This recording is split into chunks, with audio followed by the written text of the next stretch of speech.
AIDSOയുടെ സംസ്ഥാന പ്രസിഡന്റ് സഖാവ് Vinu baby, SUCI communist പാർട്ടിയുടെ ലോക്കൽ കമ്മിറ്റി സെക്രട്ടറി ജില്ലാ കമ്മിറ്റി അംഗവുമായ സഖാവ് കോശി, AIDYOയുടെ ജില്ലാ സെക്രട്ടറി സഖാവ് TR രാജ്യമോൾ, AIDYOയുടെ അഖിലേന്ത്യാ സെക്രട്ടേറിയറ്റ് അംഗം സഖാവ് PP പ്രശാന്ത് കുമാർ, AIDYOയുടെ ജില്ലാ പ്രസിഡന്റ് സഖാവ് NR അജയകുമാർ, സഖാവ് പ്രവീൺ, സ്വാഗതം ആശംസിച്ച സഖാവ് പ്രദീപ്, ഈ യോഗം ശ്രവിക്കുന്ന പ്രിയമുള്ള സഖാക്കളെ, സുഹൃത്തുക്കളെ, 86 വർഷങ്ങൾക്ക് മുമ്പ് ഏതാണ്ട് ഇതേ സമയത്താണ് ധീര വിപ്ലവകാരികളായ ഭഗത് സിംഗും രാജ്ഗുരുവും സുഖദേവും തൂക്കിലേറ്റപ്പെട്ടു.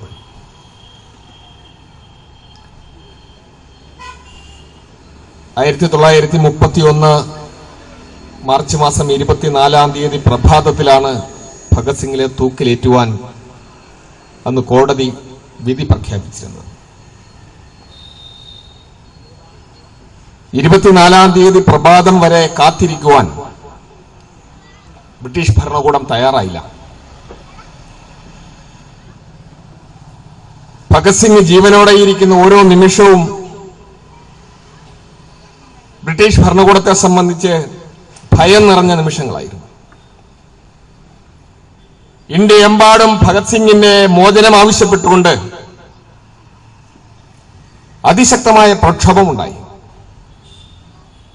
ഇന്ത്യക്കുള്ളിൽ മാത്രമായിരുന്നില്ല, ഇന്ത്യക്ക് പുറത്തും വിദേശ രാജ്യങ്ങളിൽ വരെ ഭഗത് സിംഗിന്റെ മോചനം ആവശ്യപ്പെട്ടുകൊണ്ടുള്ള പ്രകടനങ്ങളും പ്രതിഷേധ പരിപാടികളും ഉണ്ടായിട്ടുള്ളതായി അന്നത്തെ മാധ്യമങ്ങൾ പറയുന്നു. ഒരുപക്ഷെ ലോകത്ത് ഒരു വിപ്ലവകാരിയും ഭരണകൂടത്താൽ ഇത്രയേറെ ഭയപ്പെട്ടിട്ടുണ്ടോ എന്ന് സംശയമാണ്. ഭഗത് സിംഗിനെ കൊല ചെയ്ത്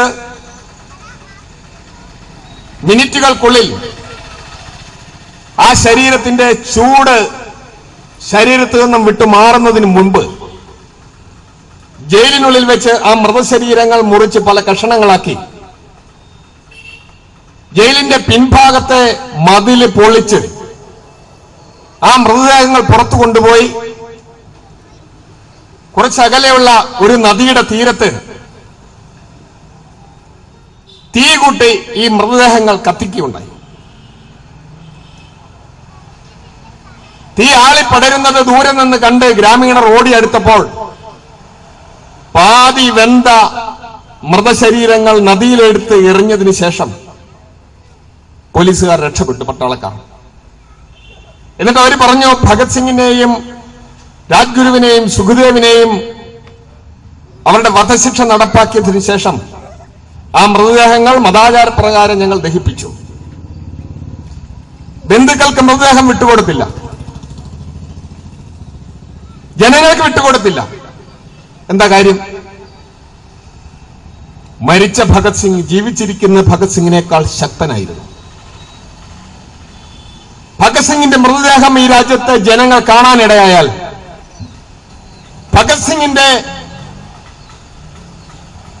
മൃതദേഹവും വഹിച്ചുകൊണ്ട്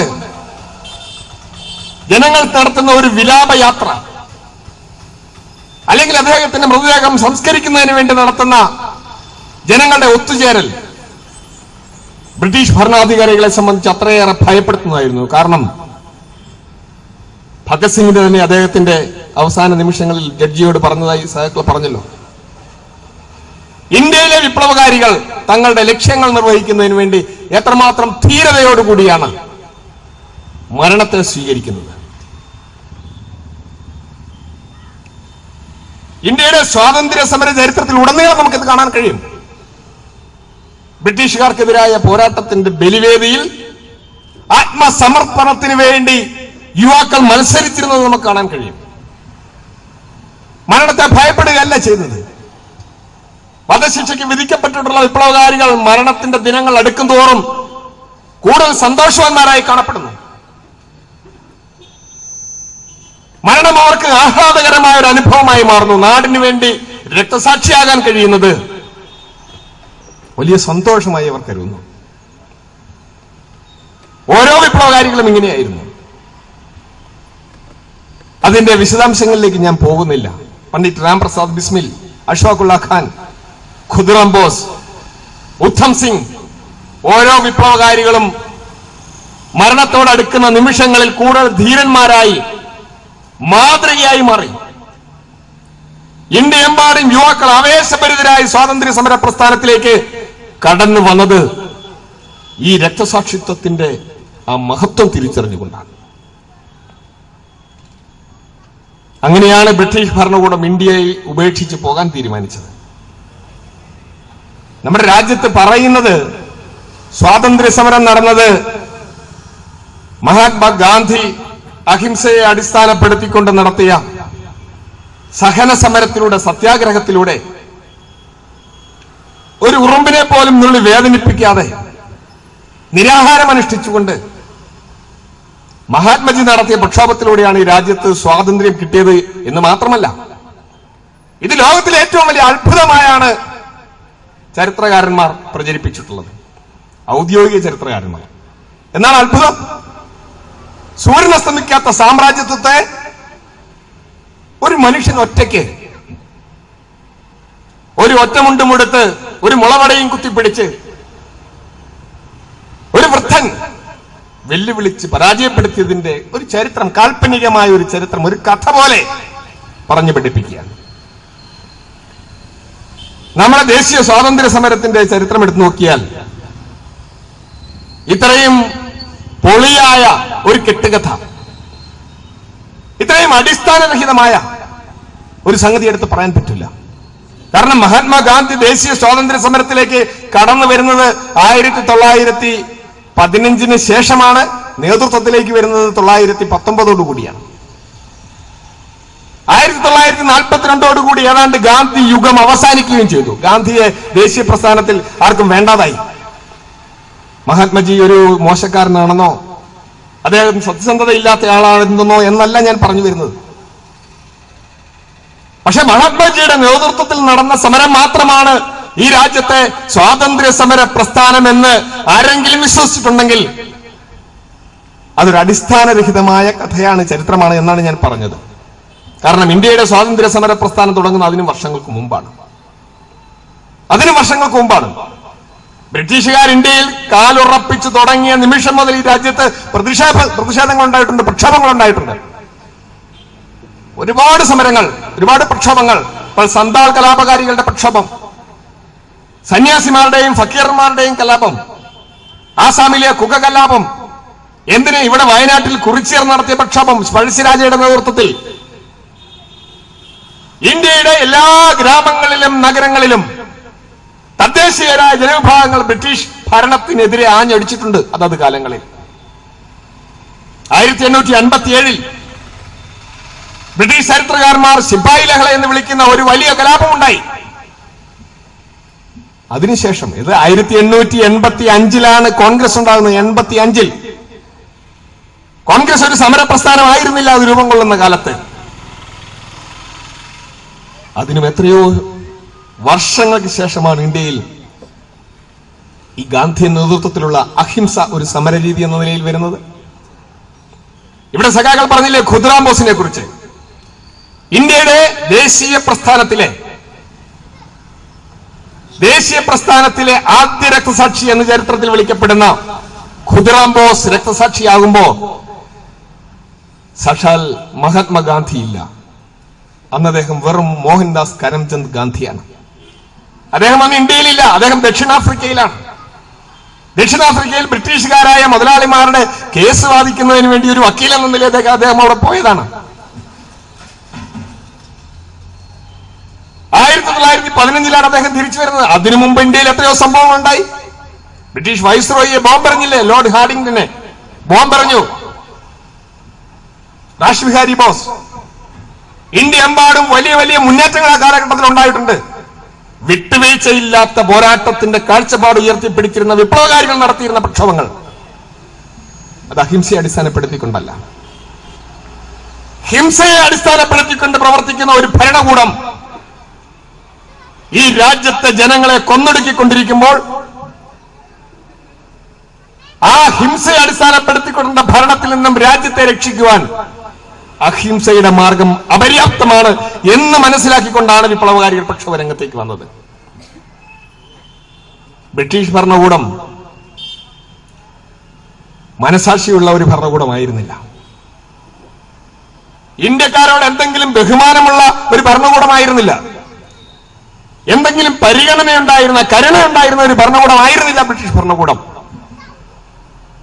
എത്രയോ ഉദാഹരണങ്ങൾ. അത്തരം ചരിത്രങ്ങളിലേക്ക് പോയാൽ നമുക്ക് ദീർഘമായി കാര്യങ്ങൾ പ്രതിപാദിക്കേണ്ടി വരും. അതിനുള്ള സമയമില്ല. നമുക്കറിയാം, ഭഗത് സിംഗ് എന്ന വിപ്ലവകാരി ജന്മമെടുക്കുന്നത് 1919 ജാലിയൻ വാലാബാഗ് കൂട്ടക്കൊലയെ തുടർന്നാണ്. ഭഗത് സിംഗിന്റെ കുടുംബത്തിനൊരു പശ്ചാത്തലമുണ്ട്. അദ്ദേഹത്തിന്റെ അച്ഛനും അദ്ദേഹത്തിന്റെ വിളയച്ഛനും ഒക്കെ ദേശീയ പ്രസ്ഥാനത്തിന്റെ ആളുകളായിരുന്നു. അജിത് സിംഗ് എന്ന് പറയുന്ന ഭഗത് സിംഗിന്റെ ഇളയച്ഛൻ, അദ്ദേഹം ഇന്ത്യയുടെ സ്വാതന്ത്ര്യ സമരത്തിന് വേണ്ടി ദീർഘകാലം പ്രവർത്തിച്ച ആളാണ്. ഇന്ത്യക്കുള്ളിൽ നിൽക്കാൻ പറ്റാതെ നാട് വിട്ടുപോയ ആളാണ്. അങ്ങനെ ഒരു വലിയ ചരിത്രമുണ്ട് ഭഗത് സിംഗിന്. ആ ഭഗത് സിംഗിന് ഏതാണ്ട് 12 വയസ്സ് പ്രായമുള്ളപ്പോഴാണ് 1919 ജാലിയൻ വാലാബാഗ് കൂട്ടക്കൊല ഉണ്ടാകുന്നത്. എന്തിനായിരുന്നു ജാലിയൻ വാലാബാഗ് കൂട്ടക്കൊല? ബ്രിട്ടീഷ് അധികാരികൾ ഇന്ത്യയിൽ നടപ്പാക്കിയ റൗലറ്റ് ആക്ട് എന്ന് പറയുന്ന ഒരു നിയമത്തിനെതിരെ, കരി നിയമത്തിനെതിരെ അതിശക്തമായ പ്രതിഷേധമുണ്ടായി. റൗലറ്റ് ആക്ടിനെതിരെ ആ പ്രതിഷേധം ശക്തമായപ്പോൾ അത് ഏറ്റവും ഏറെ ശക്തമായിരുന്നത് പഞ്ചാബിലാണ്. നിരവധിയായ പ്രക്ഷോഭങ്ങളുണ്ടായി, ഒരുപാട് വെടിവെപ്പുകൾ ഉണ്ടായി. അങ്ങനെ 1919 ഏപ്രിൽ മാസം 13-ാം തീയതി പഞ്ചാബിലെ അമൃതസറിലെ ജാലിയൻ വാലാബാഗ് എന്ന് പറയുന്ന ഒരു വലിയ മൈതാനത്ത്, ഞാൻ നേരിട്ട് പോയിട്ടുണ്ട് ആ സ്ഥലത്ത്. ആ ജാലിയൻ വാലാബാഗ് എന്ന് പറയുന്ന മൈതാനത്ത് 20,000-ഓളം നാട്ടുകാർ ഒരുമിച്ച് കൂടി. അവരുടെ കയ്യിൽ ആയുധം ഉണ്ടായിരുന്നില്ല. അവരുടെ കയ്യിൽ ആയുധമൊന്നും ഉണ്ടായില്ല. വൈശാഖ പൗർണമി നാൾ പഞ്ചാബുകാരെ സംബന്ധിച്ച് വളരെ വിശേഷപ്പെട്ട ഒരു ദിനമാണ്. അവർ ഒരുമിച്ച് കൂടി ഒരു പ്രാർത്ഥനാ സമ്മേളനം. നേതാക്കന്മാരൊക്കെ സ്റ്റേജിൽ നിന്ന് പ്രസംഗിച്ചു തുടങ്ങിയപ്പോൾ വളരെ ചെറിയ ഒരു ഇടവഴി, ഈ ചെറിയ വീതി, ഏതാനും 10 മീറ്റർ കഷ്ടിച്ച് വീതിയുള്ള ആ ഒരു ഇടവഴിയിലൂടെ നൂറുകണക്കിന് പട്ടാളക്കാർ ആ മൈതാനത്തിനുള്ളിലേക്ക് കടന്നു വന്ന് വാതിൽ ബ്ലോക്ക് ചെയ്തുകൊണ്ട് നിരന്നു നിന്നു. അവിടെ ഉണ്ടായിരുന്ന ജനങ്ങളോട് പിരിഞ്ഞു പോകാനുള്ള ആഹ്വാനം പോലും കൊടുക്കാതെ 20,000-ഓളം വരുന്ന ജനക്കൂട്ടത്തിന് നേരെ ഒരു മുന്നറിയിപ്പുമില്ലാതെ വെടിവെക്കുകയാണ്. പിടഞ്ഞു വീണ ആളുകൾ മരിച്ചുകൊണ്ടിരിക്കുന്നു. അവിടെ ഒരു കിണറുണ്ട്. ആ കിണർ ഇപ്പോഴും അവിടെ സൂക്ഷിച്ചിട്ടുണ്ട്. ഭദ്രമായി ചുറ്റും മതില് കെട്ടി അത് അടച്ചു കെട്ടിയിരിക്കുകയാണ്. നമുക്ക് കാണാം, അതിനുള്ളിലേക്ക് നോക്കുമ്പോൾ നമുക്ക് കാണാം ഒരുപാട് ഓർമ്മകൾ, ചരിത്രത്തിന്റെ ഒരുപാട് അനുഭവങ്ങൾ, ഓർമ്മകൾ സ്മരിപ്പിക്കുന്ന, ആ ഓർമ്മകൾ നൽകുന്ന ആ കിണർ. ആളുകൾ ഭയചകിതരായി ഓടി വന്ന് കിണറ്റിൽ വീണു. രക്ഷപ്പെടാൻ വേണ്ടി ചുറ്റുമുള്ള മതിലുകൾ അള്ളിപ്പിടിച്ച് കയറി പുറത്തുചാടി രക്ഷപ്പെടാൻ ശ്രമിച്ചു. അങ്ങനെ ഒരുപാട് ആളുകൾ വീണ് മരിച്ചു. ആ ഭിത്തികളിലൊക്കെ ഇപ്പോഴും വെടിയുണ്ടയുടെ പാടുകളുണ്ട്. ആ ഭിത്തികളിലൊക്കെ അവിടെ അടയാളപ്പെടുത്തിയ സൂക്ഷിച്ചു വെച്ചിട്ടുണ്ട്. നമ്മൾ ചെല്ലുന്നവർക്ക് കാണാം. വളരെ ശാന്തമായ അന്തരീക്ഷത്തിലുള്ള ആ ജാലിയൻ വാലാബാഗ് മൈതാനത്ത് ഒരു ദിവസം പകൽ മുഴുവൻ ഞാൻ കഴിഞ്ഞതാണ്. ഈ നാടിന്റെ സ്വാതന്ത്ര്യത്തിന് വേണ്ടി ജനങ്ങൾ എങ്ങനെയാണ് പോരടിച്ചിരുന്നതെന്ന് നമുക്ക് അവിടെ നിൽക്കുമ്പോൾ ഓർമ്മ വരും. കെടാത്ത ഒരു ദീപം അവിടെ കത്തിച്ചു വെച്ചിട്ടുണ്ട്. ഉദ്ധം സിംഗിനെ കുറിച്ച്, അതായത് ജനറൽ ഡയർ വെടിവെച്ചു കൊന്ന ആ മൈക്കൽ ഒ ഡയർ എന്ന് പറയുന്ന ബ്രിട്ടീഷുകാരനായ ഉദ്യോഗസ്ഥനെ അങ്ങ് ഇംഗ്ലണ്ടിൽ ചെന്ന് വെടിവെച്ചു കൊന്ന ഉദ്ധം സിംഗ് എന്ന് പറയുന്ന ചെറുപ്പക്കാരന്റെ ജീവിതത്തെ പ്രതിപാദിക്കുന്ന ഒരു പ്രദർശനം അവിടെയുണ്ട്.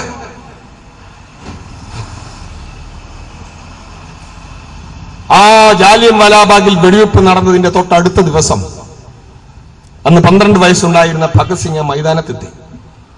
വെടിവെപ്പിന്റെ വാർത്ത അറിഞ്ഞവിടെ വന്നതാണ്.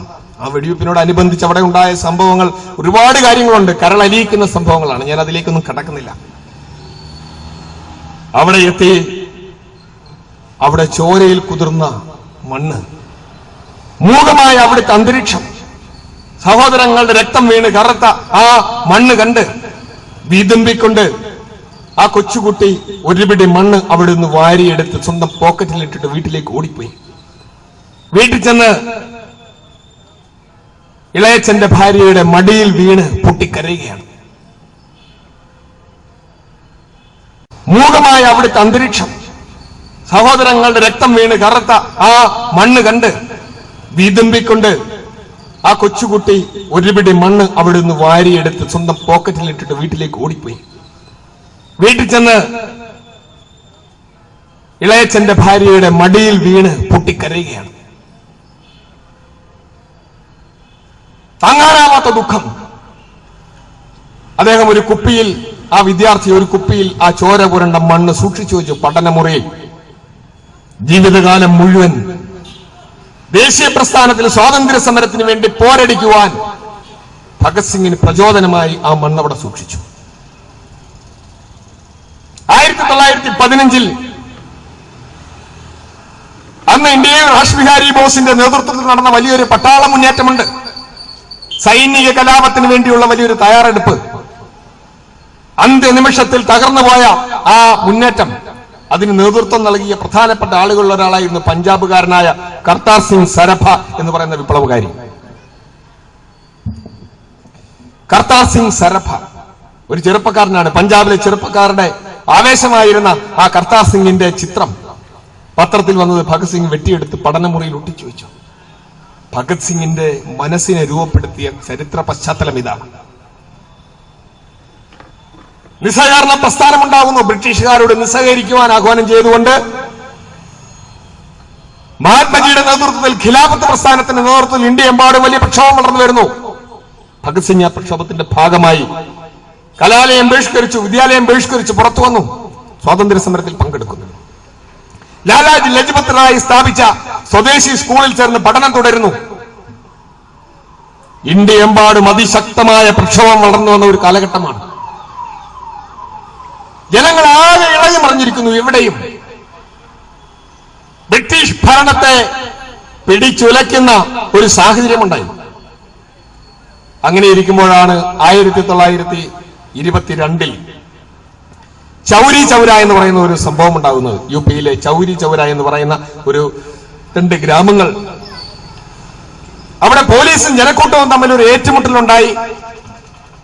ജനക്കൂട്ടത്തിന് നേരെ നിറയൊഴിച്ച 9 പോലീസുകാർ ഓടി രക്ഷപ്പെട്ട് പോലീസ് സ്റ്റേഷൻ അകത്ത് കയറി കഥകടച്ചതിന് ശേഷം ജനലിലൂടെ ജനങ്ങൾക്ക് നേരെ നിറയൊഴിച്ചു. നിയന്ത്രണം വിട്ട ജനക്കൂട്ടം പോലീസ് സ്റ്റേഷനിൽ തീയിട്ടു. 9 പോലീസുകാർ മരിച്ചു.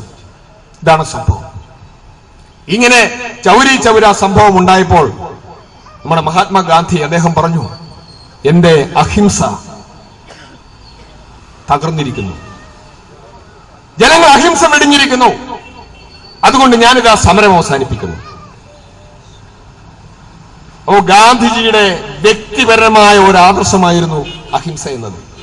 അദ്ദേഹത്തിന്റെ വ്യക്തിപരമായ ഒരു ആദർശം ഈ രാജ്യത്തെ ജനങ്ങളുടെ സഹജമായ ഒരു വാസനയായിരുന്നില്ല. നമ്മളതാണ് തിരിച്ചറിയേണ്ടത്. ഇന്ത്യയുടെ സ്വാതന്ത്ര്യ സമരത്തിൽ 2 ധാര ഉണ്ടായിരുന്നു. നമ്മുടെ SUCI കമ്മ്യൂണിസ്റ്റ് പാർട്ടിയുടെ സ്ഥാപകനായ സഖാവ് ശിവദാസ് ഘോഷ് നമ്മുടെ നാടിന്റെ ചരിത്രം വിശകലനം ചെയ്തുകൊണ്ട് അദ്ദേഹം ചൂണ്ടിക്കാണിച്ചിട്ടുണ്ട്. ദേശീയ പ്രസ്ഥാനത്തിൽ പ്രബലമായ 2 ധാരകൾ ഉണ്ടായിരുന്നു. അതിലൊന്ന് ബ്രിട്ടീഷ് സാമ്രാജ്യത്വത്തോടും എല്ലാത്തരം സാമൂഹ്യ തിന്മകളോടും നിരന്തരമായി വിട്ടുവീഴ്ച ചെയ്തുകൊണ്ടിരുന്ന ഒരു അനുരഞ്ജന ധാര. മറുവശത്ത് എല്ലാത്തരം സാമൂഹ്യ തിന്മകൾക്കുമെതിരായ വിട്ടുവീഴ്ചയില്ലാത്ത പോരാട്ടത്തിന്റെ കാഴ്ചപ്പാട് ഉയർത്തിപ്പിടിച്ചിരുന്ന അനനുരഞ്ജന ധാര. ഈ അനനുരഞ്ജന ധാരയിൽ വരുന്നവരെ സംബന്ധിച്ച് ബ്രിട്ടീഷ് ഭരണകൂടം ഇന്ത്യയിൽ നിന്ന് പോകണമെന്നത് മാത്രമായിരുന്നില്ല അവരുടെ ലക്ഷ്യം. ബ്രിട്ടീഷ് ഭരണകൂടം ഇന്ത്യയിൽ നിന്ന് പോകുന്നതിനോടൊപ്പം ഈ രാജ്യത്തെ ജനങ്ങളെ ചൂഷണത്തിൽ നിന്ന് മോചിപ്പിക്കണമെന്ന ഒരു ലക്ഷ്യം കൂടി ഉണ്ടായി. സായിപ്പിന്റെ ചൂഷണം അവസാനിപ്പിച്ചുകൊണ്ട് സ്വദേശിയുടെ ചൂഷണം അവസാനിപ്പിക്കണമെന്നതായിരുന്നില്ല അവരുടെ ലക്ഷ്യം. നേതാജിയും ഭഗത് സിംഗും ഒക്കെ സുവ്യക്തമായി ചൂണ്ടിക്കാണിച്ചിട്ടുള്ള ഒരു വിഷയമാണിത്. ഏതെങ്കിലും ഒരു ചൂഷണം അവസാനിച്ച് മറ്റൊരു ചൂഷണം കൊണ്ടുവരില്ല. ഒരു തരത്തിലുള്ള ചൂഷണവും ഇല്ലാത്ത ജനങ്ങൾ യഥാർത്ഥ സ്വാതന്ത്ര്യം അനുഭവിക്കുന്ന ഒരു സമൂഹം സൃഷ്ടിക്കുക, ഇതായിരുന്നു ലക്ഷ്യം. ഇന്നത്തെ പത്രം നിങ്ങൾ കണ്ടിട്ടുണ്ടാവും. മാതൃഭൂമി പത്രത്തിലാണ് ഞാൻ കണ്ടത്. പതഞ്ജലിയുടെ ഒരു പരസ്യമുണ്ട്.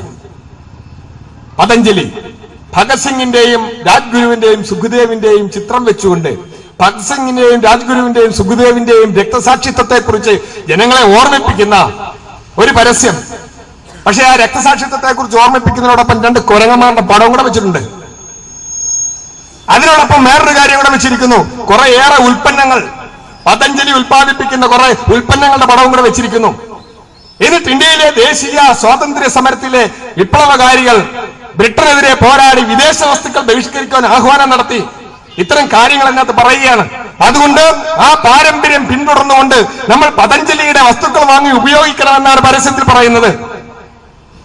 ഭഗത് സിംഗിനെ, ധീര രക്തസാക്ഷിയായ ഭഗത് സിംഗിനെ സ്മരിച്ചുകൊണ്ടുള്ള ഒരു വേളയിൽ ഭഗത് സിംഗിന്റെ ചിത്രം ഉപയോഗിച്ചുകൊണ്ട് ഒരു നാണംകെട്ട പരിപാടി, ഒരു മുതലാളിയുടെ ഉൽപ്പന്നം വിൽക്കുവാൻ ഒരു ലജ്ജയുമില്ലാത്ത വിധത്തിൽ വിപ്ലവകാരിയുടെ ചിത്രങ്ങൾ പോലും ജനങ്ങളുടെ ദേശസ്നേഹത്തെ പോലും കച്ചവടത്തിന് വേണ്ടി ദുരുപയോഗം ചെയ്യാൻ വേണ്ടി ഉപയോഗിക്കുന്ന സ്ഥിതിയിലെത്തിയില്ലേ?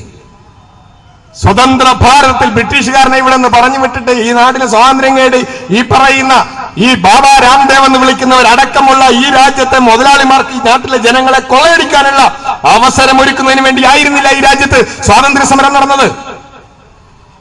ചൂഷണമില്ലാത്ത ഒരു സമൂഹം രാജ്യത്ത് സൃഷ്ടിച്ചെടുക്കുവാൻ, അഭിമാനപൂർവ്വം ജീവിക്കാൻ കഴിയുന്ന ഒരു സാഹചര്യം ഈ രാജ്യത്ത് ജനങ്ങൾക്ക് ഒരുക്കിയെടുക്കുന്നതിന് വേണ്ടിയാണ് ഇവിടെ പ്രക്ഷോഭമുണ്ടായത്. അതുകൊണ്ടാണ് 10,000-കണക്കിനായ ആളുകൾ ഈ നാടിന്റെ സ്വാതന്ത്ര്യത്തിന് വേണ്ടി പോരടിക്കാൻ തയ്യാറായത്, എല്ലാം സമർപ്പിച്ചുകൊണ്ട് സ്വാതന്ത്ര്യ സമരത്തിൽ പങ്കെടുക്കാൻ തയ്യാറായത്. ആ ചരിത്രത്തെ എല്ലാവരും ഓർപ്പിക്കുന്നത് കച്ചവടത്തിന് വേണ്ടി ഉപയോഗിക്കുകയാണ്. ഇത് തന്നെയാണ് ഭഗത് സിംഗ് ചൂണ്ടിക്കാണിച്ച വിഷയവും. ഭഗത് സിംഗ് ചൂണ്ടിക്കാണിച്ചതാണ് ചൂഷണമില്ലാത്ത ഒരു സമൂഹം സൃഷ്ടിച്ചെടുക്കണം. അതിനുവേണ്ടിയാണ് നമ്മളുടെ പ്രവർത്തനം ഉണ്ടാവേണ്ടത്. ഭഗത് സിംഗിന്റെ ഔന്നത്യവും അവിടെയാണ്. ഇന്ത്യയിലെ സ്വാതന്ത്ര്യ സമര ചരിത്രം എടുത്തു പരിശോധിച്ചാൽ മറ്റെല്ലാ വിപ്ലവകാരികളെക്കാളും മറ്റെല്ലാ സ്വാതന്ത്ര്യ സമര പ്രവർത്തകരെക്കാളും ഭഗത് സിംഗിനെ ഉന്നതനാക്കി തീർക്കുന്നത് ഭഗത് സിംഗിന്റെ രാഷ്ട്രീയ വീക്ഷണത്തിന്റെ ഔന്നത്യം കൊണ്ടാണ്. തത്വചിന്താപരമായി ഭഗത് സിംഗ് എത്തി നിന്നിരുന്ന അത്രയും ഉയർന്ന തലത്തിലാണ്. വെറും 24 വയസ്സുള്ളപ്പോൾ, കേവലം 24 വയസ്സുള്ളപ്പോൾ ആ പ്രായത്തിനുള്ളിൽ അദ്ദേഹം ആർജിച്ച ദാർശനികമായ തലം നമ്മളെ അത്ഭുതപ്പെടുത്തുന്നതാണ്. തൊഴിലാളി വർഗത്തിന്റെ രാഷ്ട്രീയം, മാർക്സിസം, അത് ശരിയാണെന്ന് അദ്ദേഹം വിശ്വസിച്ചു. സോഷ്യലിസമാണ് സമൂഹത്തിന്റെ മോചനത്തിന്റെ പാത എന്ന ഭഗത് സിംഗ് കൃത്യമായി ചൂണ്ടിക്കാണിച്ചു. സോഷ്യലിസമാണ് മോചനത്തിന്റെ പാത. ചൂഷണം അവസാനിപ്പിക്കണം, മുതലാളിത്തം അവസാനിപ്പിക്കണം എന്ന് പറഞ്ഞു.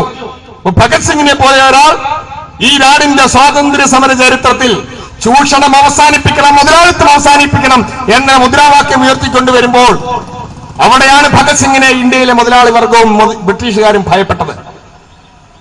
ബ്രിട്ടീഷുകാർ ഭയപ്പെട്ടത് അവിടെയാണ്. ചൂഷണത്തിനെതിരെ, മുതലാളിത്തത്തിനെതിരെ നിലപാടുള്ള ഒരു നേതാവിനെ വളർന്നു വരുന്നു. ജനങ്ങൾ ആരാധിക്കുന്ന ഒരു നേതാവ്. ഭഗത് സിംഗ് ആരാധന മുതലാളി വർഗത്തെ ഭയപ്പെടുത്തിയത് അതുകൊണ്ടാണ്. ഭഗത് സിംഗ് ബോംബിനെ ആരാധിക്കുന്നു എന്ന് പറയുന്നു. ചരിത്രത്തിന് നിരക്കാത്ത കാര്യമാണ്. ഭഗത് സിംഗ് എവിടെയാണ് ആളുകളെ കൊന്നിട്ടുള്ളത്? ഒരു സിനിമയിൽ, രക്തസാക്ഷികൾ സിന്ദാബാദ് എന്ന് പറയുന്ന ഒരു സിനിമയിൽ, അത് എഴുതിയ, അതിന്റെ തിരക്കഥ എഴുതിയ ആൾ ഏത് മഹാനാണെന്ന് ഞാൻ ആലോചിക്കുകയാണ്.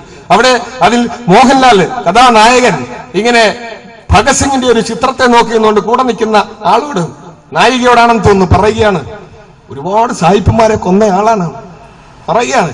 ഒരുപാട് സായിപ്പന്മാരെ കൊന്ന ആളാണ് ഭഗത് സിംഗ്. എവിടെ നിന്ന് കിട്ടി ഈ ചരിത്രം? ഭഗത് സിംഗ് ആരെയാണ് കൊന്നത്? ലാലാ ലജ്പത് റായെ തെരുവിലിട്ട് തല്ലിക്കൊന്ന ബ്രിട്ടീഷുകാരനായ ഉദ്യോഗസ്ഥൻ, സാൻഡേഴ്സ് എന്ന് പറയുന്ന ഉദ്യോഗസ്ഥനെ കൊല്ലുവാൻ HSRA എന്ന സംഘടന തീരുമാനിച്ചു. ഹിന്ദുസ്ഥാൻ സോഷ്യലിസ്റ്റ് റിപ്പബ്ലിക്കൻ അസോസിയേഷൻ എന്ന സംഘടന തീരുമാനിച്ചു. ആ തീരുമാനം നടപ്പാക്കാൻ ഭഗത് സിംഗും രാജ്ഗുരുവും ജയഗോപാലും ഒപ്പം തന്നെ ചന്ദ്രശേഖർ ആസാദും അടക്കമുള്ള ആളുകൾ ഒരുമിച്ച് ചേർന്നുകൊണ്ട് ആ ലാഹോർ പോലീസ് സ്റ്റേഷന്റെ മുൻവശത്ത് വെച്ച് അയാളെ വെടിവെച്ചു കൊന്നു. ഈ ഒരു സംഭവം ഒഴികെ ഭഗത് സിംഗ് ഒരു കൊലപാതകവും നടത്തിയിട്ടില്ല. ഈ ഒരേ ഒരു സംഭവമാണ് ഉണ്ടായിട്ടുള്ളത്. പാർലമെന്റിൽ പുകബോംബ് എറിഞ്ഞു. പുകബോംബാണ്, ആളെ കൊല്ലുന്ന ബോംബല്ല. ആളെ കൊല്ലാനാണെങ്കിൽ അവിടെയുള്ള മുഴുവൻ ആളുകളെയും കൊല്ലാൻ കഴിയുമായിരുന്നു. പുകബോംബാണ്. അതിന്റെ കാരണവും വിശദീകരിച്ചിട്ടുണ്ട്. ജനങ്ങളുടെ ശ്രദ്ധ കൊണ്ടുവരിക, പാർലമെന്റിന്റെ ശ്രദ്ധയിലേക്ക് കൊണ്ടുവരിക. Public safety bill, trade dispute act, ഈ 2 കരി നിയമങ്ങൾ പാർലമെന്റിൽ പാസാക്കുന്നതിനെതിരെ പാർലമെന്റിൽ പുകബോംബ് എറിഞ്ഞു. അതിന്റെ കാരണവും വിശദീകരിച്ചു. ആരെയും വേറെ കൊന്നിട്ടില്ല. ലാലാജിയെ കൊന്നത് ഭഗത് സിംഗ് ആണ് എന്ന് പറയുന്നത് സത്യത്തിൽ വസ്തുതാ വിരുദ്ധമാണ്. കാരണം അത് ഭഗത് സിംഗിന്റെ ഒരു നടപടി എന്നതിനേക്കാൾ ഉപരി ഈ രാജ്യത്തെ ജനങ്ങളുടെ നടപടിയാണ്. ഈ രാജ്യത്തെ ജനങ്ങൾ ഇച്ഛിച്ച നടപടിയാണ്, ജനങ്ങൾ ആഗ്രഹിച്ചതാണ്. ആരായിരുന്നു ലാലാ ലജ്പത് റായ്? ലാലാ ലജ്പത് റായ് പഞ്ചാബിലെ ജനങ്ങൾക്ക് പിതൃതുല്യനായ നേതാവാണ്. ആ ലാലാജിയെ പഞ്ചാബിലെ ലാഹോറിലെ തെരുവിലിട്ട് പട്ടിയെ തല്ലുന്നത് പോലെ തല്ലി, തോക്കിന്റെ പാത്തി ഉപയോഗിച്ച് നെഞ്ചിന് തല്ലി. അങ്ങനെ ഭീകരമായി മർദ്ദനമേറ്റ ആശുപത്രിയിലായ ലാലാജി ഏതാനും ആഴ്ചകൾക്കുള്ളിൽ മരണമടഞ്ഞു. ലാലാജിയുടെ മരണം അങ്ങേയറ്റം ദുഃഖത്തിലാഴ്ത്തി. പഞ്ചാബിലെ മാത്രമല്ല, ഇന്ത്യയിലെ ആകെ ജനങ്ങളെ ദുഃഖത്തിലാഴ്ത്തി. ഇതിന് പ്രതികാരം ചെയ്യണമെന്നത് ഈ രാജ്യത്തെ ജനങ്ങളുടെ ആഗ്രഹമായിരുന്നു. ആ തീരുമാനമാണ് ഭഗത് സിംഗും സഖാക്കളും നടപ്പാക്കിയത്. ഭഗത് സിംഗ് പറയുന്നുണ്ട്, ഒറ്റപ്പെട്ട കൊലപാതകങ്ങൾ നമുക്ക് ഒരു നേട്ടവും ഉണ്ടാക്കി തരില്ല. ഒരു പ്രത്യേക സാഹചര്യത്തിൽ ഇത്തരമൊരു നടപടി വേണ്ടി വന്നു എന്നത് ശരിയാണ്. പക്ഷേ വ്യക്തികളെ കൊല്ലുക, ബോംബുകൾ ഉപയോഗിച്ച് ഭീകരാന്തരീക്ഷം സൃഷ്ടിക്കുക, ഇത് വിപ്ലവ പ്രസ്ഥാനത്തിന് ശരിയായ ലൈനല്ല. ജനകീയമായ പ്രക്ഷോഭം നടത്തിയെടുക്കണം. ഭഗത് സിംഗിന്റെ പ്രവർത്തനങ്ങളിൽ ഉടനീളം അത് കാണാൻ കഴിയും. ജനകീയമായ പ്രക്ഷോഭമാണ് ഭഗത് സിംഗിന്റെ കാഴ്ചപ്പാട്. അദ്ദേഹം അത് കൃത്യമായി ചൂണ്ടിക്കാണിച്ചിട്ടുണ്ട്. പക്ഷെ അത് പറയില്ല. ഭഗത് സിംഗ് ആരാധന ബോംബിനെ ആരാധിക്കലാണെന്ന് മഹാത്മാഗാന്ധി പറയുന്നു. മാധ്യമങ്ങളും കോൺഗ്രസിന്റെ വലതുപക്ഷ നേതാക്കന്മാരും ഒക്കെ അത് ഏറ്റുപാടുന്നു. ബോംബിനെ ആരാധിക്കലാണ്. ബോംബിനെ ആരാധിക്കാൻ ഭഗത് സിംഗ് ഒരിടത്തും പറഞ്ഞിട്ടില്ല. ബോംബല്ല, ജനങ്ങളാണ് കാര്യങ്ങൾ തീരുമാനിക്കേണ്ടത്. ഇങ്ങനെയായിരുന്നു ഭഗത് സിംഗിന്റെ പ്രവർത്തനം. തെറ്റിദ്ധരിപ്പിക്കുകയാണ്. വിപ്ലവകാരികളെ ഭീകരവാദികളായി ചിത്രീകരിക്കുന്നു. കാരണം മുതലാളിത്തത്തിനെതിരായ ഒരു ചിന്തയും പ്രവർത്തനവും സമൂഹത്തിൽ വളർന്നു വരാൻ പാടില്ല. അത് ഏറ്റവും ഏറെ അക്കാലത്ത് ഇന്ത്യൻ ഭരണകൂടത്തെയും ഇന്ത്യയിലെ കോൺഗ്രസിന്റെ വലതുപക്ഷ നേതാക്കന്മാരെ ഭയപ്പെടുത്തിയിരുന്നു. ഭയമായിരുന്നു നേതാക്കന്മാർക്ക് ഭഗത് സിംഗ് എന്നത്. എന്തുകൊണ്ടാണ് നേതാജി സുഭാഷ് ചന്ദ്രബോസിനെ ഈ രാജ്യത്ത് നിൽക്കാൻ അനുവദിക്കാതെ ഓടിച്ചുവിട്ടത്? ഈ രാജ്യത്ത് പ്രവർത്തിക്കാൻ കഴിയാത്ത അന്തരീക്ഷം ബ്രിട്ടീഷുകാരും കോൺഗ്രസിന്റെ വലതുപക്ഷ നേതാക്കന്മാരും കൂടെ ചേർന്ന് ഒരുക്കി. ഈ രാജ്യത്ത് നേതാജിയെ പോലെ സമുന്നതനായ ഒരു നേതാവിന് പ്രവർത്തിക്കാൻ പറ്റാത്ത സ്ഥിതിവിശേഷം സൃഷ്ടിച്ചു. ആ ചരിത്രത്തിലേക്ക് ഞാൻ ഇപ്പോൾ കടക്കുന്നില്ല. നേതാജിക്ക് ഇന്ത്യക്ക് പുറത്തുപോയി അതിശക്തമായ ഒരു സൈന്യം രൂപീകരിച്ചുകൊണ്ടുള്ള സമരം ബ്രിട്ടനെതിരെ നടത്തേണ്ടുന്ന സാഹചര്യമുണ്ടായി.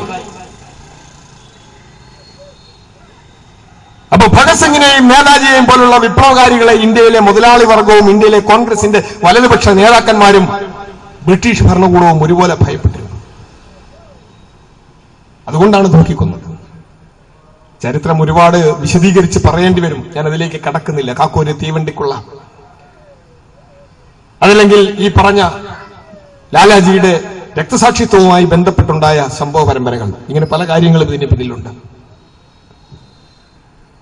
ഈ രാജ്യത്തെ ചെറുപ്പക്കാർ ഏറ്റവും ഏറെ സ്നേഹിച്ചിരുന്നു. അതുകൊണ്ടാണ് ഞാൻ പറഞ്ഞത്, ഭഗത് സിംഗിനെ തൂക്കിക്കൊല്ലാൻ തീരുമാനിച്ചു എന്നുള്ള ഒരു വാർത്ത ഈ രാജ്യത്തെ ജനങ്ങളെ സംബന്ധിച്ച് വലിയ വേദന ഉണ്ടാക്കി.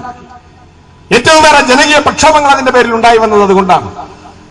സാക്ഷാൽ സുഭാഷ് ചന്ദ്രബോസ് അദ്ദേഹം മഹാത്മാഗാന്ധിയുമായി സുദീർഘമായി ചർച്ച നടത്തി. ഗാന്ധിജിയും ബ്രിട്ടീഷുകാരനായ ഇർവിംഗ് സാഹിബും തമ്മിൽ വട്ടമേശ സമ്മേളനം നടക്കുന്നു. ഇവർ തമ്മിലുള്ള വട്ടമേശ സമ്മേളനത്തിൽ ഭഗത് സിംഗിന്റെ മോചനം ഒരു ആവശ്യമായി ഉന്നയിക്കണം. സിവിൽ നിയമലംഘന പ്രസ്ഥാനം 1930കളുടെ തുടക്കത്തിൽ ശക്തമായി നടക്കുകയാണ്.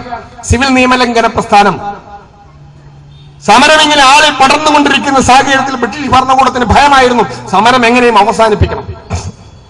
അങ്ങനെ സമരം അവസാനിപ്പിക്കുക എന്ന് താല്പര്യം മുൻനിർത്തിക്കൊണ്ട് ബ്രിട്ടീഷുകാരൻ മഹാത്മാഗാന്ധിയുമായി ചർച്ച സംഘടിപ്പിക്കുമ്പോൾ ആ ചർച്ചയിൽ ഭഗത് സിംഗിനെ മോചിപ്പിക്കണമെന്ന ഒരു ആവശ്യം മഹാത്മാഗാന്ധി ഉന്നയിച്ചാൽ ബ്രിട്ടീഷുകാർ അത് അംഗീകരിക്കാതിരിക്കാൻ അവർക്ക് പറ്റില്ല. പക്ഷേ ബ്രിട്ടീഷുകാരന് മുന്നിൽ അങ്ങനെ ഒരു ആവശ്യം ഉന്നയിക്കാൻ പോലും സാക്ഷാൽ മഹാത്മാഗാന്ധി തയ്യാറായില്ല. എന്തിനാണ് തയ്യാറാവുന്നത്? ഭഗത് സിംഗിനെ കൊല്ലരുത് എന്ന ആവശ്യം ബ്രിട്ടീഷുകാരുടെ മുമ്പാകെ ഉന്നയിക്കുവാൻ അഹിംസയുടെ പ്രവാചകനായ മഹാത്മജി തയ്യാറായില്ല. ഭഗത് സിംഗിനെ കൊല്ലരുത് എന്നാണ് പറയുന്നത്. കൊല്ലരുത്, അഹിംസയും കൊല്ലരുത് എന്ന ആദർശമാണ് പറയുന്നത്. കൊല്ലരുത് എന്ന് പറയുവാൻ തയ്യാറാവുന്നില്ല. ഭഗത് സിംഗിനെ കൊല്ലണം എന്നിടത്തെത്തുകയാണ് കോൺഗ്രസിന്റെ വലതുപക്ഷ നേതൃത്വം, മഹാത്മജി അടക്കമുള്ള ആളുകൾ. അദ്ദേഹത്തിന്റെ വാദഗതികളുടെ ഉള്ളടക്കം അതാണ്. ഭഗത് സിംഗ് ചെയ്ത പ്രവർത്തനം നിലനിൽക്കുന്ന നിയമമനുസരിച്ച് വധശിക്ഷ അർഹിക്കുന്നതാണ്. അത് ചെയ്യരുതെന്ന് പറയാൻ ഞാൻ തയ്യാറല്ല. അപ്പോൾ അഹിംസ എന്നത് നോക്കുക എങ്ങനെയാണ് പ്രവർത്തിക്കുന്നത്. രണ്ട് പ്രത്യേക വിഷയങ്ങളാണ്. വളരെ വിചിത്രമാണ് നമ്മുടെ നാടിന്റെ ചരിത്രം. മഹാത്മജിയോട് രണ്ട് പ്രത്യേക വിഷയങ്ങൾ ബ്രിട്ടീഷുകാരോട് ആവശ്യപ്പെടണമെന്ന് പറഞ്ഞു. രണ്ട് പ്രത്യേക വിഷയങ്ങൾ. എന്തായിരുന്നു വിഷയങ്ങൾ? ഒന്ന്, ഗർവാളി തടവുകാരെ കൊല്ലരുത്. എന്താണ് ഗർവാളി തടവുകാരുടെ പ്രത്യേകത? ഗർവാളി തടവുകാർ ഇന്ത്യയുടെ പട്ടാളത്തിലുണ്ടായിരുന്ന ആളാണ്, ബ്രിട്ടീഷുകാരുടെ പട്ടാളത്തിലുണ്ടായിരുന്ന തടവുകാരാണ്. അവർ ബ്രിട്ടീഷ് പട്ടാളത്തിന്റെ ഭാഗമായി പ്രവർത്തിച്ചുകൊണ്ട് ജനങ്ങൾക്ക് നേരെ വെടിവെക്കാൻ തയ്യാറായില്ല. ജനങ്ങൾക്ക് നേരെ നിറയൊഴിക്കാൻ ഗർവാളിയിലെ പട്ടാളക്കാർ തയ്യാറായില്ല. കാരണം ഇന്ത്യക്കാരായ ഞങ്ങളുടെ സഹോദരങ്ങൾക്ക് നേരെ വെടിവെക്കാൻ ഞങ്ങൾ തയ്യാറല്ല എന്ന് പറഞ്ഞു. പക്ഷെ അവർ ബ്രിട്ടീഷുകാരുടെ പട്ടാളക്കാരാണ്, ബ്രിട്ടീഷുകാരുടെ ശമ്പളം പറ്റുന്നവരാണ്, പക്ഷെ വെടിവെക്കാൻ തയ്യാറായില്ല. അപ്പൊ അവർക്ക് കോർട്ട് മാർഷൽ പട്ടാളം അവരെ അറസ്റ്റ് ചെയ്തുകൊണ്ടുപോയി അവരെ കൊല്ലാൻ തീരുമാനിച്ചു. സുഭാഷ് ചന്ദ്രബോസ് പറഞ്ഞു, ഗർവാളി തടവുകാരെ വിട്ടയക്കണമെന്ന് ഒരാവശ്യമായി ഉന്നയിക്കണം. മഹാത്മജി സാഹിബിനോട് ഒരു ആവശ്യമായി ഉന്നയിക്കണം ഗർവാളി തടവുകാരുടെ പ്രശ്നം. മഹാത്മജി ഉന്നയിച്ചില്ല. കാരണം അവര് ശമ്പളം പറ്റുന്നവരാണ്, ബ്രിട്ടീഷുകാർ പറയുന്നത് അനുസരിക്കാൻ വേണ്ടി ശമ്പളം പറ്റുന്നവരാണ്. അപ്പോൾ അവര് പറയുന്നത് ചെയ്യണം. അങ്ങനെ ചെയ്തില്ലെങ്കിൽ ബ്രിട്ടീഷുകാർ കൊടുക്കുന്ന ശിക്ഷ സ്വീകരിക്കാൻ ബാധ്യസ്ഥമാണ്. ഇതായിരുന്നു നിലപാട്. അപ്പൊ ഇതെന്ത് തരം അഹിംസയാണ്? അത് പ്രത്യേകതരം ആദർശമാണ്. അത് നാട്ടുകാർക്ക് മനസ്സിലാകുന്ന ഒരു ആദർശമല്ല, അത് പ്രത്യേകതരം ആദർശമാണ്. മഹാത്മജിയെ സംബന്ധിച്ച് അഹിംസ മഹാത്മജിയുടെ വ്യക്തിപരമായ ഒരു ആദർശം മാത്രമായിരുന്നു, ഈ നാടിന്റെ ആദർശമായിരുന്നില്ല എന്നാണ് യാഥാർത്ഥ്യം. രണ്ട് പ്രത്യേക വിഷയങ്ങളാണ്. വളരെ വിചിത്രമാണ് നമ്മുടെ നാടിന്റെ ചരിത്രം. മഹാത്മജിയോട് രണ്ട് പ്രത്യേക വിഷയങ്ങൾ ബ്രിട്ടീഷുകാരോട് ആവശ്യപ്പെടണമെന്ന് പറഞ്ഞു. രണ്ട് പ്രത്യേക വിഷയങ്ങൾ. എന്തായിരുന്നു വിഷയങ്ങൾ? ഒന്ന്, ഗർവാളി തടവുകാരെ കൊല്ലരുത്. എന്താണ് ഗർവാളി തടവുകാരുടെ പ്രത്യേകത? ഗർവാളി തടവുകാർ ഇന്ത്യയുടെ പട്ടാളത്തിലുണ്ടായിരുന്ന ആളാണ്, ബ്രിട്ടീഷുകാരുടെ പട്ടാളത്തിലുണ്ടായിരുന്ന തടവുകാരാണ്. അവർ ബ്രിട്ടീഷ് പട്ടാളത്തിന്റെ ഭാഗമായി പ്രവർത്തിച്ചുകൊണ്ട് ജനങ്ങൾക്ക് നേരെ വെടിവെക്കാൻ തയ്യാറായില്ല. ജനങ്ങൾക്ക് നേരെ നിറയൊഴിക്കാൻ ഗർവാളിയിലെ പട്ടാളക്കാർ തയ്യാറായില്ല. കാരണം ഇന്ത്യക്കാരായ ഞങ്ങളുടെ സഹോദരങ്ങൾക്ക് നേരെ വെടിവെക്കാൻ ഞങ്ങൾ തയ്യാറല്ല എന്ന് പറഞ്ഞു. പക്ഷെ അവർ ബ്രിട്ടീഷുകാരുടെ പട്ടാളക്കാരാണ്, ബ്രിട്ടീഷുകാരുടെ ശമ്പളം പറ്റുന്നവരാണ്, പക്ഷെ വെടിവെക്കാൻ തയ്യാറായില്ല. അപ്പൊ അവർക്ക് കോർട്ട് മാർഷൽ പട്ടാളം അവരെ അറസ്റ്റ് ചെയ്തുകൊണ്ടുപോയി അവരെ കൊല്ലാൻ തീരുമാനിച്ചു. സുഭാഷ് ചന്ദ്രബോസ് പറഞ്ഞു, ഗർവാളി തടവുകാരെ വിട്ടയക്കണമെന്ന് ഒരാവശ്യമായി ഉന്നയിക്കണം. മഹാത്മജി സാഹിബിനോട് ഒരു ആവശ്യമായി ഉന്നയിക്കണം ഗർവാളി തടവുകാരുടെ പ്രശ്നം. മഹാത്മജി ഉന്നയിച്ചില്ല. കാരണം അവര് ശമ്പളം പറ്റുന്നവരാണ്, ബ്രിട്ടീഷുകാർ പറയുന്നത് അനുസരിക്കാൻ വേണ്ടി ശമ്പളം പറ്റുന്നവരാണ്. അപ്പോൾ അവര് പറയുന്നത് ചെയ്യണം. അങ്ങനെ ചെയ്തില്ലെങ്കിൽ ബ്രിട്ടീഷുകാർ കൊടുക്കുന്ന ശിക്ഷ സ്വീകരിക്കാൻ ബാധ്യസ്ഥമാണ്. ഇതായിരുന്നു നിലപാട്. അപ്പൊ ഇതെന്ത് തരം അഹിംസയാണ്?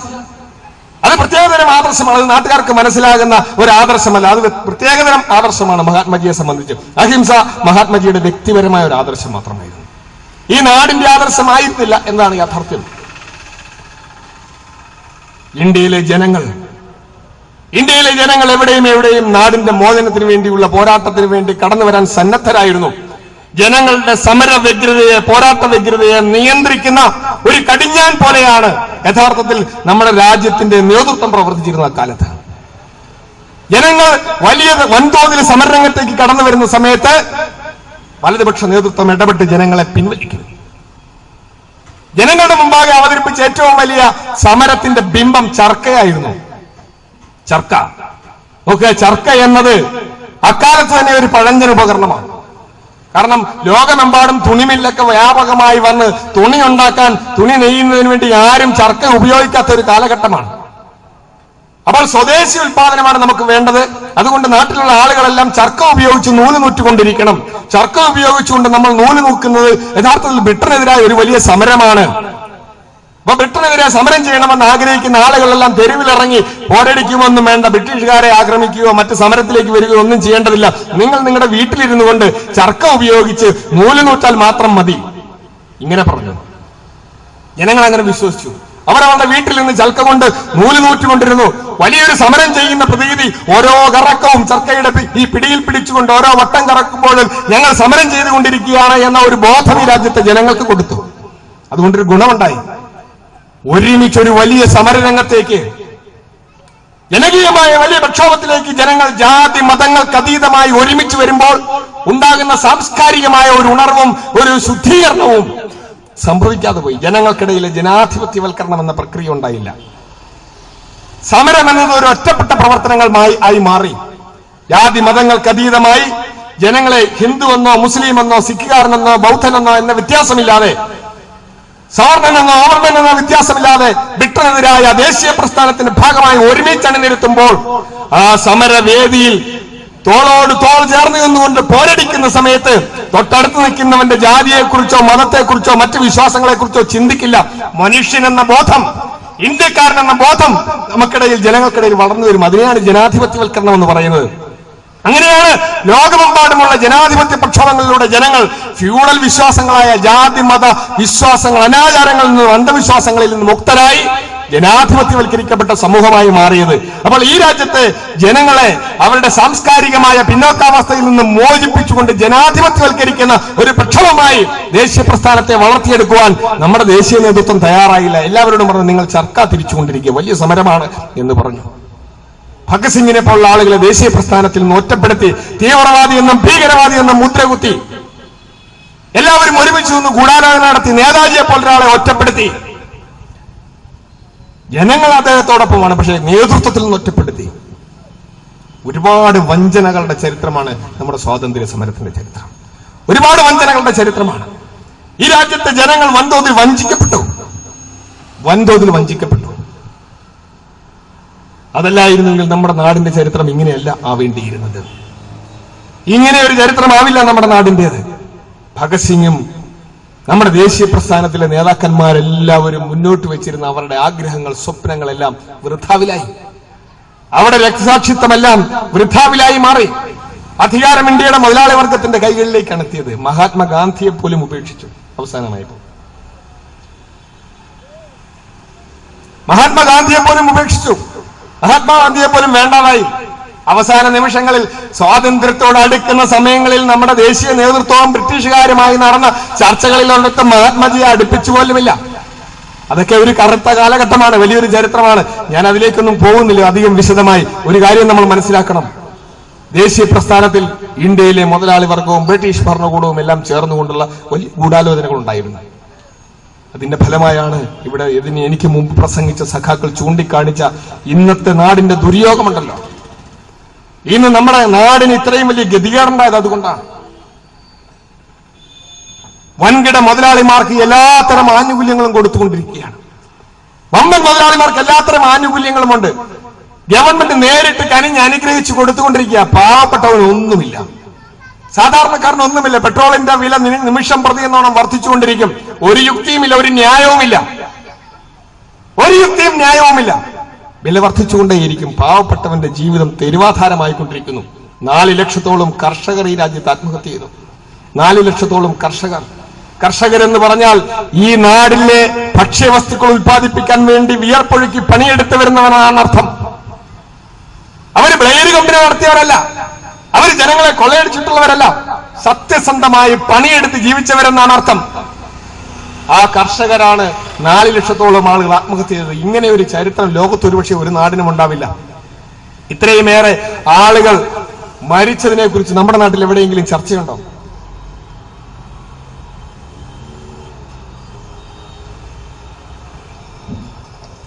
ഭരണകൂടം ഇതെന്തെങ്കിലും ഒരു വിഷയമായി പരിഗണിക്കുന്നുണ്ടോ?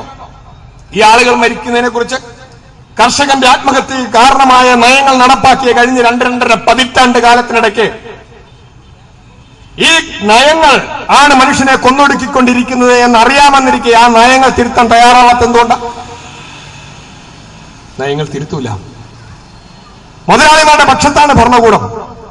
ഇപ്പൊ ഇവിടെ പറഞ്ഞില്ലേ, രാജ്യത്ത് നടന്നുകൊണ്ടിരിക്കുന്ന കുഞ്ഞുങ്ങളെ നഷ്ടപ്പെട്ടുകൊണ്ടിരിക്കുക. നമ്മുടെ രാജ്യത്ത് കൊച്ചു കുട്ടികൾ എവിടെ പോകുമെന്ന് അറിയില്ല. വള്ളിക്കുടത്തി പോയി വരുന്ന പിള്ളേർ വൈകുന്നേരം വരില്ല. വീട്ടിൽ കളിച്ചുകൊണ്ടിരിക്കുന്ന കുഞ്ഞുങ്ങളെ കാണുന്നില്ല. ലക്ഷക്കണക്കിന് കുഞ്ഞുങ്ങളെ നഷ്ടപ്പെട്ടുകൊണ്ടിരിക്കുകയാണ് ഒരു രാജ്യത്ത്. പെൺവാണിഭ സംഘങ്ങൾ വ്യാപകമായിക്കൊണ്ടിരിക്കുന്നു. പെൺവാണിഭ സംഘങ്ങൾ, മറുവശത്തോ കൊട്ടേഷൻ സംഘങ്ങൾ വ്യാപകമാവുന്നു. പണം കൊടുത്ത് കൂലിക്ക് ആളുകളെ കൊല്ലാൻ തയ്യാറായിക്കൊണ്ടിങ്ങനെ ആളുകൾ സംഘമായി പ്രവർത്തിച്ചുകൊണ്ടിരിക്കുക. കുറ്റവാളികളെ ശിക്ഷിക്കുന്നില്ല. ഒരു ശിക്ഷയും നടപ്പാക്കുന്നില്ല. ഒരു സംഭവം ഉണ്ടായാൽ പോലീസ് ആദ്യമേ തന്നെ വന്നിട്ട് ഒരു തീരുമാനമെടുക്കും. ആരെ പ്രതിയാക്കണം, ആരെ പ്രതിയാക്കരുത്, ആരെ രക്ഷിക്കണം എന്ന് തീരുമാനിക്കും. അതിന്റെ അടിസ്ഥാനത്തിൽ പിന്നെ ഒരു കഥയം കൊണ്ടാക്കുകയാണ് ചെയ്യുന്നത്. അങ്ങനെയാണ് ചെയ്യുന്നത്. ഇല്ലേ, നമ്മൾ കണ്ടില്ലേ പെരുമ്പാവൂരിൽ ജിഷ എന്ന് പറയുന്ന ഒരു കൊച്ചു പെൺകുട്ടി, ഒരു ചെറുപ്പക്കാരി കൊല ചെയ്യപ്പെട്ടത്. പോലീസ് മൂടിവെച്ചു. ഒരു കൊലപാതകം നടക്കുമ്പോൾ അവിടെ ചെല്ലേണ്ടെന്ന് ഒരു നടപടിയും ചെയ്തില്ല. തെരഞ്ഞെടുപ്പിന്റെ മധ്യത്തിലാണ്. മാധ്യമങ്ങളിൽ വാർത്ത വന്നില്ല, രഹസ്യമായി വെക്കാൻ ശ്രമിച്ചു. സോഷ്യൽ മീഡിയയിലൂടെ അത് പുറത്തു വന്നു. ആഴ്ചകൾ കഴിഞ്ഞിട്ടും കുറ്റവാളിയെ അറസ്റ്റ് ചെയ്യുന്നില്ല. ഒരുപാട് പ്രശ്നങ്ങൾ ഉണ്ടാവുന്നു. അവിടെ പോസ്റ്റ്മോർട്ടം നടത്തിയതും മൃതദേഹം സംസ്കരിച്ചതും ഉൾപ്പെടെയുള്ള കാര്യങ്ങൾ ദുരൂഹതയുണ്ട് എന്നത് പുറത്തു വന്നു. പക്ഷെ ഇതൊന്നും പോലീസിന് വിഷയമല്ല. ഏറ്റവും ഒടുവിൽ ഒരു പ്രതിയെ കണ്ടുപിടിച്ചു എന്ന് പറയുകയാണ്. ആരാണ്? അമീറുൽ ഇസ്ലാം എന്നാണ് അയാളുടെ പേര്. ഒരു മുസ്ലിം പേരും കൂടെ ആണെങ്കിൽ പിന്നെ എല്ലാ കാര്യങ്ങൾക്കും തീരുമാനം എളുപ്പമാണ്. പിന്നെ ഏതോ അന്യ സംസ്ഥാന തൊഴിലാളി, ഒരു സാധു, കഴിഞ്ഞ ദിവസം സോഷ്യൽ മീഡിയയിലൂടെ വന്ന ഒരു വാർത്ത കണ്ട് നമ്മൾ അതിശയിച്ചു പോയി. ജയിലിനുള്ളിൽ വെച്ച് രക്തം കണ്ട് തലയിറങ്ങി വീണത്ര ഈ മനുഷ്യൻ. ഭീകരമായ കൊലപാതകം, ഡൽഹിയിലെ പെൺകുട്ടിയെ കൊല ചെയ്തതുപോലെ അതിക്രൂരമായ കൊലപാതകം നടത്തിയെന്ന് പറയപ്പെടുന്ന ഈ അമീറുൽ ഇസ്ലാം എന്ന് പറയുന്ന ചെറുപ്പക്കാരൻ രക്തം കണ്ടപ്പോൾ തലകറങ്ങി വീണു. അപ്പോൾ രക്തം കണ്ടാൽ തലകറങ്ങി വീഴത്തക്ക വിധത്തിൽ അത്രയും ദുർബലനായ ഒരാളാണ് ഈ കൊലപാതകം ചെയ്തത് എന്നാണ് പോലീസ് പറഞ്ഞുണ്ടാക്കിയിരിക്കുന്നത്. 11 വയസ്സും 9 വയസ്സും പ്രായമുള്ള 2 കുഞ്ഞുങ്ങൾ വീടിന് മുകളിൽ കയറി കയറിൽ കെട്ടിത്തൂങ്ങി ആത്മഹത്യ ചെയ്തു എന്ന് പറയുന്നു. അവർ പീഡിപ്പിക്കപ്പെട്ടതാണ് എന്നത് പിന്നീട് പരിശോധനയിലും പോസ്റ്റ്മോർട്ടത്തിലും ഒക്കെ പുറത്തു വന്നു. പക്ഷെ അവർ ആത്മഹത്യ ചെയ്തതാണെന്നാണ് പറയുന്നത്. എത്രയോ കഥകളാണ് പോലീസ് ഇതുപോലെ. അതെ, മലബാർ സിമന്റ്സിൽ, പാലക്കാട് മലബാർ സിമന്റ്സിൽ ഉണ്ടായിരുന്ന ശശീന്ദ്രൻ എന്ന് പറയുന്ന ഒരു ഉദ്യോഗസ്ഥൻ, സത്യസന്ധനായ ഉദ്യോഗസ്ഥൻ, അവിടെ നടന്ന അഴിമതികൾക്കെതിരെ പോരടിച്ച ശശീന്ദ്രൻ എന്ന് പറയുന്ന സത്യസന്ധനായ ഉദ്യോഗസ്ഥൻ അദ്ദേഹത്തിന്റെ 2 മക്കളോടൊപ്പം വീട്ടിൽ കെട്ടിത്തൂങ്ങി മരിച്ചു. എന്റെ ഈ കൈയുടെ വണ്ണത്തിന്റെ വലിപ്പമുള്ള പ്ലാസ്റ്റിക് കയറ് മാർക്കറ്റിൽ ചെന്ന് വാങ്ങിക്കൊണ്ടുവന്ന് അളന്ന് തൂക്കി, അളവെടുത്ത് വീട്ടിൽ കെട്ടിത്തൂക്കി. അച്ഛനും മക്കളും കൂടെ ചേർന്ന് കൂടിയാലോചിച്ച് ആത്മഹത്യ ചെയ്തു എന്നാണ് പോലീസ് പറയുന്നത്. അമ്മ വരാൻ അല്പം വൈകിയത് കൊണ്ട് അമ്മ വരുന്നത് വരെ കാത്തിരിക്കാൻ അവർ തയ്യാറായില്ല. ആത്മഹത്യ ചെയ്യേണ്ടെന്ന സമയം കഴിഞ്ഞല്ലോ. അമ്മ വരേണ്ട സമയമായപ്പോ അവർ നേരത്തെ, അമ്മ വരാൻ വൈകിയത് കൊണ്ട് അത് പരിഗണിക്കാതെ 3 പേരും കയറി ആത്മഹത്യ ചെയ്തു എന്നാണ് പോലീസ് പറയുന്നത്. എന്തൊരു യുക്തിയാണ് പറയുന്നത്? ഒരു ന്യായവും പറയുന്നില്ല. ഇവർ ആത്മഹത്യ ചെയ്താണെന്നങ്ങ് സ്ഥാപിക്കാൻ ശ്രമിക്കുകയാണ്. നമ്മളെങ്ങനെ ചെന്ന് തെളിയിക്കാൻ പറ്റുമോ നമുക്ക്? പണ്ട് കെ കരുണാകരൻ ഭരിച്ചുകൊണ്ടിരുന്നപ്പോൾ ലോക്കപ്പിനുള്ളിൽ ഒരാൾ മരിച്ച സമയത്ത്, അദ്ദേഹം ആഭ്യന്തരമന്ത്രിയായിരുന്ന സമയത്ത് ലോക്കപ്പിനുള്ളിൽ ഒരു പ്രതി മരിച്ചു. അപ്പൊ പോലീസ് എന്താ പറഞ്ഞത്? ലോക്കപ്പിനുള്ളിൽ ഇരിക്കുന്ന ആളെ സംബന്ധിച്ച് വസ്ത്രം പോലും കൊടുക്കില്ലല്ലോ, ആകെയുള്ള അണ്ടർവെയർ മാത്രം ധരിച്ച് ലോക്കപ്പിലിരിക്കുന്ന ഒരു രോഗി എങ്ങനെ മരിച്ചു, തൂങ്ങി മരിച്ചെന്ന് പറയാൻ നിവർത്തിയില്ലാതെ വന്നപ്പോൾ പോലീസ് പറഞ്ഞു അദ്ദേഹം ധരിച്ചിരുന്ന അണ്ടർവെയറിന്റെ ചരട് കഴുത്തിൽ കെട്ടിത്തൂക്കിയാണ് മരിച്ചതെന്ന് പോലീസ് പറഞ്ഞു. നടന്ന കാര്യമാണ്. ആണോ അല്ലയോ എന്ന് തെളിയിക്കാൻ ഈ പരിമലയിലുള്ള അല്ലെങ്കിൽ ഈ മാന്നാറിലുള്ള ആർക്കെങ്കിലും പറ്റുമോ? ആണെന്ന് തെളിയിക്കാൻ പോലീസ് ഉദ്യോഗസ്ഥന്മാരും നിയമത്തിന്റെ തലപ്പത്തിരിക്കുന്നവരും രാഷ്ട്രീയ നേതാക്കന്മാരും ഇത്തിരി സാമ്പത്തികമുള്ള ആളുകളും മാധ്യമങ്ങളും ഒരുമിച്ച് ചേർന്ന് വിചാരിച്ചാൽ ഈ രാജ്യത്ത് എന്ത് നടക്കുമെന്ന സ്ഥിതിയുണ്ട്. കൊച്ചിയിൽ ഒരു ചലച്ചിത്ര നടിയെ ഇതേപോലെ പട്ടാപ്പകലെന്ന് തന്നെ പറയാം, അതേപോലെ സാഹചര്യത്തിൽ വാഹനത്തിൽ ഒന്ന് പിടിച്ചുകൊണ്ടുപോയി ക്രൂരമായി ദ്രോഹിച്ചതിനെ പറ്റിയുള്ള വാർത്ത പറയുന്നു. ചലച്ചിത്ര രംഗത്ത് പ്രവർത്തിക്കുന്ന മാഫിയകളെ കുറിച്ചുള്ള ചർച്ച ഉണ്ടാകുന്നു. ആരാണ് അതിന്റെ പിന്നിലെന്ന് അന്വേഷിക്കാൻ ഈ രാജ്യത്ത് നിലനിൽക്കുന്ന സമ്പ്രദായം അനുസരിച്ച് ഇരയായ ആ നടിയെ വിളിച്ചിട്ട് ചോദിക്കുക, നിങ്ങളെ ഉപദ്രവിക്കാൻ സാധ്യതയുള്ളത് ആരാണ്? ഇങ്ങനെ ഒരു രീതിയുണ്ടല്ലോ ഈ രാജ്യത്ത്. നമ്മുടെ വീട്ടിൽ നിന്ന് ഒരു സാധനം മോഷണം പോയി എന്നിരിക്കട്ടെ, പോലീസ് വന്ന് ചോദിക്കുന്നവരാണ്, ഇവിടെ സ്ഥിരമായി വരുന്ന ആരാണ്, ഇത് മോഷ്ടിക്കാൻ സാധ്യതയുള്ള ആരാണ്, നിങ്ങൾക്ക് ആരെയാണ് സംശയം എന്ന് ചോദിക്കും. അപ്പൊ നമുക്ക് സംശയമുള്ള ഒരാളുടെ പേര് നമ്മൾ പോലീസിനോട് പറഞ്ഞാൽ അടുത്ത നിമിഷം പോയി അയാളെ പിടിച്ചുകൊണ്ടുപോയി അയാളെ ഇടിച്ച് ഗാന്ധിജിയെ കൊന്നത് ഉൾപ്പെടെയുള്ള കാര്യങ്ങൾ സമ്മതിപ്പിക്കും പോലീസ്. അതാണ് നമ്മുടെ പോലീസിന്റെ രീതി. പക്ഷേ ഇവിടെ ഈ ഇരയായി മാറിയ നടിയുടെ മൊഴി എന്തായിരുന്നു എന്ന് നാട്ടുകാർ അറിയുന്നില്ല. അവർ പറഞ്ഞപ്പോൾ ആരുടെയെങ്കിലും പേര് ചൂണ്ടിക്കാണിച്ചിട്ടില്ലെങ്കിൽ അങ്ങനെ ഒരാളെ വിളിച്ച് ചോദ്യം ചെയ്തതായിട്ട് പറയുന്നില്ല. പൾസർ സുനി എന്ന് പറയുന്ന ആ മനുഷ്യൻ, അയാൾ ഒരു കൊട്ടേഷൻ തൊഴിലാളി എന്ന് പറയും. ഇപ്പൊ ഇത് തൊഴിലാണല്ലോ, ഇങ്ങനെയാണല്ലോ കൊണ്ടു നടക്കുന്നത്. കൊട്ടേഷൻ, കാശ് വാങ്ങിക്കൊണ്ട് എന്ത് വൃത്തികേടും കാണിക്കുന്ന, തൊഴിലാക്കിക്കൊണ്ട് നടക്കുന്ന ആളാണ്. അപ്പൊ പൾസർ സുനി ഒരു കൊട്ടേഷൻ ചെയ്യുന്ന ഒരാളാണെങ്കിൽ, സിനിമാ രംഗത്ത് ഇത് എല്ലാവർക്കും അറിയാവുന്ന ഒരു കാര്യമാണെങ്കിൽ, പൾസർ സുനി സ്വന്തം ഇഷ്ടത്തിന് ഇതേപോലൊരു പരിപാടി ചെയ്തില്ല എന്ന് മനസ്സിലാക്കാൻ സാമാന്യ ബുദ്ധി മതി. അപ്പൊ അദ്ദേഹത്തിന്റെ പിന്നിലാരാണ്? പൾസർ സുനിയുടെ പിന്നിൽ അയാൾക്ക് പണം കൊടുത്ത് ഈ നീതകൃത്യം ചെയ്യിച്ചതാരാണ് എന്ന് തെളിയിക്കാൻ എന്തേ പോലീസ് തയ്യാറാവാത്തത്? അയാളെ വേണ്ട വിധത്തിൽ ചോദ്യം ചെയ്യാൻ തയ്യാറാവാത്ത എന്താണ്? പൾസർ സുനി പറഞ്ഞു ഇപ്പോൾ പറയാൻ തയ്യാറല്ല എന്ന് ഒരു കസ്റ്റഡിയിൽ ഇരിക്കുന്ന പ്രതി പറയുമ്പോൾ പോലീസ് ശരി എന്നാ ഇപ്പൊ വേണ്ട, പിന്നെ പറഞ്ഞാൽ മതി, ഇങ്ങനെയാണ് പറയുന്നത്. ഇതേ സമയത്ത് മുഖ്യമന്ത്രി പറയുകയാണ് വേറെ പ്രതികളൊന്നുമില്ല, അദ്ദേഹം അങ്ങ് പ്രഖ്യാപിക്കുകയാണ്. ഒരു സംസ്ഥാനം ഭരിക്കുന്ന മുഖ്യമന്ത്രി തന്നെ പറയുകയാണ് വേറെ പ്രതികളൊന്നുമില്ല, പൾസർ സുനി തന്നെയാണ്. ഇതേതൊരു കാലഘട്ടമാണ്? കാലം ഏതൊരു കാലഘട്ടമാണ്? പണമുള്ളവൻ വിചാരിച്ചാൽ എന്തും ചെയ്യാൻ കഴിയും. പണമുള്ളവൻ വിചാരിച്ചാൽ എന്തും ചെയ്യാൻ കഴിയുമെന്ന് തെളിയിച്ചുകൊണ്ടിരിക്കുക. ഈ രാജ്യത്തെ പാവപ്പെട്ടവന്റെ ജീവന് നായ്ക്കളുടെ വില പോലും ഇല്ല എന്ന് ഭരണകൂടം പ്രഖ്യാപിച്ചുകൊണ്ടിരിക്കുക. സൗമ്യ എന്ന് പറയുന്ന ഒരു പെൺകുട്ടിയെ ഷൊർണൂരിൽ ട്രെയിനിൽ സ്ഥിരമായി യാത്ര ചെയ്യുന്ന ട്രെയിനിൽ യാത്ര ചെയ്തുകൊണ്ടിരിക്കുമ്പോൾ ഗോവിന്ദച്ചാമി എന്ന് പറയുന്ന ഒറ്റക്കയ്യനായ ഒരു ഗുണ്ട, ഒരു ക്രിമിനൽ, ഒരു കൊട്ടേഷൻകാരൻ ആ പെൺകുട്ടിയെ ട്രെയിനിൽ നിന്നും പുറത്തേക്ക് തള്ളിയിട്ടതിന് ശേഷം പുറത്തേക്ക് ചാടുന്നു. ആ റെയിൽപാളത്തിന്റെ ഓരങ്ങളിലിട്ട് കല്ലുകൊണ്ട് തലയിടിച്ച് പൊളിക്കുന്നു.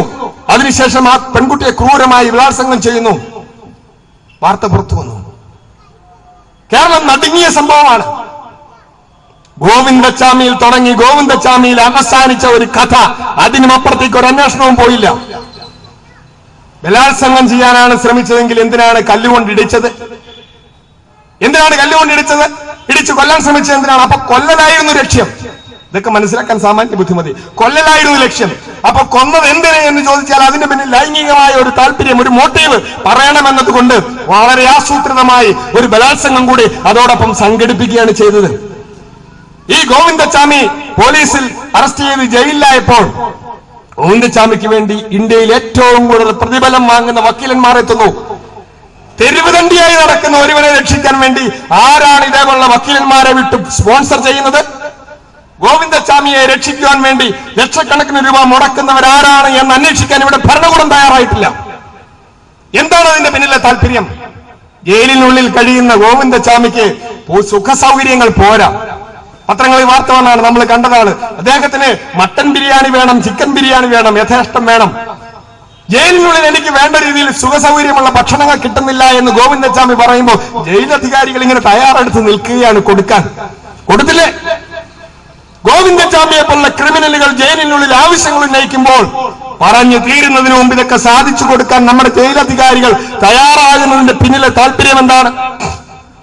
ജയിലിനുള്ളിൽ കിടക്കുന്ന ഗോവിന്ദച്ചാമിയുടെ ഇഷ്ടങ്ങൾ നടപ്പാക്കി കൊടുക്കാൻ തയ്യാറായില്ല എങ്കിൽ ഗോവിന്ദച്ചാമി പലതും വിളിച്ചു പറഞ്ഞാൽ അങ്ങനെ വിളിച്ചു പറയുന്നതിലൂടെ വീണ്ടും ജയിലിനുള്ളിലേക്ക് ആയിപ്പോകാൻ സാധ്യതയുള്ള ആളുകൾ പുറത്തുണ്ട്. ഗോവിന്ദച്ചാമിയുടെ താല്പര്യങ്ങൾ സംരക്ഷിക്കാൻ വേണ്ടി ഇടപെടാൻ നടത്തുന്ന രാഷ്ട്രീയ സ്വാധീനമുള്ള സാമ്പത്തിക ശേഷിയുള്ള പ്രമാണിമാർ നമ്മുടെ രാജ്യത്തുണ്ട്. അതുകൊണ്ടാണ് ഗോവിന്ദച്ചാമി ഇത്ര ആവശ്യം ഉന്നയിക്കുന്നത്. അല്ലെങ്കിൽ അറസ്റ്റ് ചെയ്ത് ജയിലിൽ കിടക്കുന്ന ക്രിമിനലുകളൊക്കെ രാവിലെയും വൈകിട്ടും മെനു പറഞ്ഞ് ഭക്ഷണ സാധനങ്ങൾ ഉറപ്പാക്കുന്ന ഒരു രീതിയുണ്ട് നമ്മുടെ രാജ്യത്ത്. ഏത് കാലഘട്ടത്തിലാണ് നമ്മൾ ജീവിക്കുന്നത്? ഞാൻ ഒരുപാട് വിശദീകരിക്കുന്നില്ല. ഒരുപാട് സംഭവങ്ങൾ ഉണ്ടായിക്കൊണ്ടിരിക്കുന്നു. ഒരിടത്തും കുറ്റവാളികളെ അറസ്റ്റ് ചെയ്യുന്നില്ല.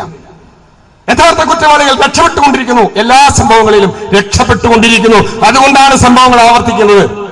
കുറ്റകൃത്യങ്ങൾ നടത്തുന്നതിൽ സ്ത്രീയിലേക്ക് ആയിപ്പോകാൻ സാധ്യതയുള്ള ആളുകൾ പുറത്തുണ്ട്. ഗോവിന്ദച്ചാമിയുടെ താല്പര്യങ്ങൾ സംരക്ഷിക്കാൻ വേണ്ടി ഇടപെടാൻ നടത്തുന്ന രാഷ്ട്രീയ സ്വാധീനമുള്ള സാമ്പത്തിക ശേഷിയുള്ള പ്രമാണിമാർ നമ്മുടെ രാജ്യത്തുണ്ട്.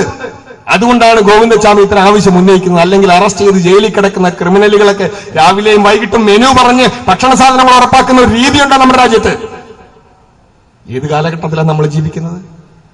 ഞാൻ ഒരുപാട് വിശദീകരിക്കുന്നില്ല. ഒരുപാട് സംഭവങ്ങൾ ഉണ്ടായിക്കൊണ്ടിരിക്കുന്നു. ഒരിടത്തും കുറ്റവാളികളെ അറസ്റ്റ് ചെയ്യുന്നില്ല. യഥാർത്ഥ കുറ്റവാളികൾ രക്ഷപ്പെട്ടുകൊണ്ടിരിക്കുന്നു. എല്ലാ സംഭവങ്ങളിലും രക്ഷപ്പെട്ടുകൊണ്ടിരിക്കുന്നു. അതുകൊണ്ടാണ് സംഭവങ്ങൾ ആവർത്തിക്കുന്നത്. കുറ്റകൃത്യങ്ങൾ നടത്തുന്നതിൽ സ്ത്രീകളെ ബലാത്സംഗം ചെയ്യുന്നതിൽ ക്രൂരമായി ഉപദ്രവിക്കുന്നതിൽ ഇപ്പോൾ ഒരു മതേതര സംവിധാനമായി മാറിയിട്ടുണ്ട്. ജാതിമത ഭേദങ്ങൾ ഒന്നുമില്ല. ഒരു വശത്ത് പുരോഹിതൻ, പള്ളിയിലെ പുരോഹിതനാണെങ്കിൽ അപ്പുറത്ത് മുസ്ലിം പള്ളിയിലെ പുരോഹിതനായിരിക്കും, അപ്പുറത്ത് അമ്പലത്തിലെ പൂജാരി. ഫേസ്ബുക്കിലൊക്കെ ഇപ്പൊ ഇത്തരം കാര്യങ്ങൾ സജീവമായതുകൊണ്ട് മറുവശത്ത് രാഷ്ട്രീയ നേതാക്കന്മാരുമുണ്ട്. കോൺഗ്രസ്സുകാരും BJP-ക്കാരും ഇടതുപക്ഷക്കാരും കക്ഷി രാഷ്ട്രീയ ഭേദമന്യേ മതേതരമായാണ് ഇത്തരം കാര്യങ്ങൾ നടപ്പാക്കിക്കൊണ്ടിരിക്കുന്നത്. ആരായാലും ശരി പ്രതികൾ രക്ഷിക്കപ്പെടുന്നു എന്നതാണ്. പിന്നെയോ ശബ്ദമില്ലാത്ത അമീറുൽ ഇസ്ലാമിനെ പോലുള്ള ആളുകൾ അറസ്റ്റ് ചെയ്യപ്പെടും. അവർ ചോദിക്കാനും പറയാനും ആരുമില്ലാത്തവരാണല്ലോ. അങ്ങനെയുള്ളവരെ മാത്രം അകത്താവും. ഈ ഒരു സ്ഥിതിവിശേഷം നമ്മുടെ രാജ്യത്തുണ്ടായി. പണമുള്ളവൻ വിചാരിച്ചാൽ, മുതലാളിമാർ വിചാരിച്ചാൽ എന്ത് നടക്കും? എന്ത് നടത്തും? 9,000 കോടി രൂപ പൊതുഖജനാവിൽ വരേണ്ടുന്ന പണവുമായി രക്ഷപ്പെട്ടു പോയ ഒരു വിജയ് മില്യ. എന്താണ് അറസ്റ്റ് ചെയ്യാത്തത്? വിജയ് മില്യ രാജ്യസഭാ അംഗമാണ്. വിജയ് മില്യ നാട് വിട്ടുപോയി, രക്ഷപ്പെട്ടു. ഇംഗ്ലണ്ടിൽ സസുഖം വാഴുകയാണ്. അദ്ദേഹത്തെ നിയമത്തിന് മുന്നിലേക്ക് കൊണ്ടുവരാൻ ഒരു നടപടിയുമില്ല. വിദ്യാഭ്യാസ വായ്പയെടുത്ത് കടക്കണിയിലായ രക്ഷകർത്താവ് സമയത്ത് പണമടിക്കുന്നതിൽ അല്പം വീഴ്ച വരുത്തിയാൽ അറസ്റ്റ് ചെയ്ത് ജയിലിലിടാൻ ഇവിടെ സംവിധാനമുണ്ട്. കറണ്ട് ചാർജ് അടയ്ക്കാൻ ഇവിടുത്തെ ഒരു കടക്കാരൻ അല്പം വൈകിയാൽ വന്ന് ഫ്യൂസ് ഊരാൻ സുസജ്ജമായ സംവിധാനമുണ്ട്. നാട്ടുകാരുടെ ഭാഗത്തുനിന്നുണ്ടാകുന്ന ചെറിയ കുറ്റങ്ങളെ പോലും വലിയ കാര്യമായി കണ്ടുകൊണ്ട് നിയമ നടപടികളുടെ മുന്നിൽ കൊണ്ടുവരാൻ ഇവിടെ സംവിധാനമുണ്ട് ഇല്ലേ? ആരെങ്കിലും ഹെൽമറ്റ് വെക്കാതെ വഴിയെ പോയ ഒരു അത്യാവശ്യത്തിന് പോകുന്നതായിരിക്കും, ഹെൽമറ്റ് എടുക്കാൻ പറ്റിയില്ല, വഴി പടത്ത് അടഞ്ഞു നിർത്തി കാശ് വാങ്ങും. നിയമപാലകരാ ഇങ്ങനെ നിയമം ഇങ്ങനെ രാജ്യത്ത് അങ്ങ് പാലിച്ചുകൊണ്ടിരിക്കുക. എത്ര ശക്തമായ നിയമം പാലിച്ചുകൊണ്ടിരിക്കുക നോക്കുക. ബുക്കും പേപ്പറും കയ്യില്ലേ, ഇല്ലെങ്കിലും കുഴപ്പമില്ല, കാശ് കൊടുത്താൽ മതി. ഇതേത് രാജ്യമാണ്? അപ്പൊ എനിക്ക് എന്റെ വാഹനത്തിന് ബുക്കും പേപ്പറും മതിയായ രേഖകളും ഒന്നുമില്ലെങ്കിലും കുഴപ്പമില്ല, ലൈസൻസും ഇല്ലെങ്കിലും കുഴപ്പമില്ല. പോലീസുകാർ ചോദിക്കുമ്പോൾ ഫൈൻ കൊടുക്കാൻ തയ്യാറായാൽ എത്ര കാലം വേണമെങ്കിലും ഒരു രേഖയും ഇല്ലാത്ത വാഹനങ്ങളുമായി എനിക്ക് ഇവിടെ നിൽക്കാമെന്നല്ലേ എന്റെ അർത്ഥം? ഒരിക്കൽ പോലീസ് തടഞ്ഞു നിർത്തി. അവരോട് സംസാരിച്ചപ്പോ അവര് പറയുകയാണ്, രാവിലെയും ഉച്ചയ്ക്കും വൈകിട്ടും വിളി വരും മോളിൽ നിന്ന് എത്ര രൂപയായി എന്ന്. പോലീസുകാരെ പണപ്പിരിവിനെ നിർത്തുകയാണ്. പോലീസ് കേസ് അന്വേഷിക്കാൻ തയ്യാറാകുന്നില്ല, ക്രിമിനലുകളെ അറസ്റ്റ് ചെയ്യാൻ തയ്യാറാവുന്നില്ല. രാജ്യത്ത് ഇപ്പൊ 1.25 ലക്ഷം കേസുകളാണ് ഈ പിണറായി വിജയൻ സഖാവ് അധികാരത്തിൽ വന്നതിന് ശേഷം ഇപ്പോൾ കേരളത്തിൽ രജിസ്റ്റർ ചെയ്യപ്പെട്ടിട്ടുള്ളത്.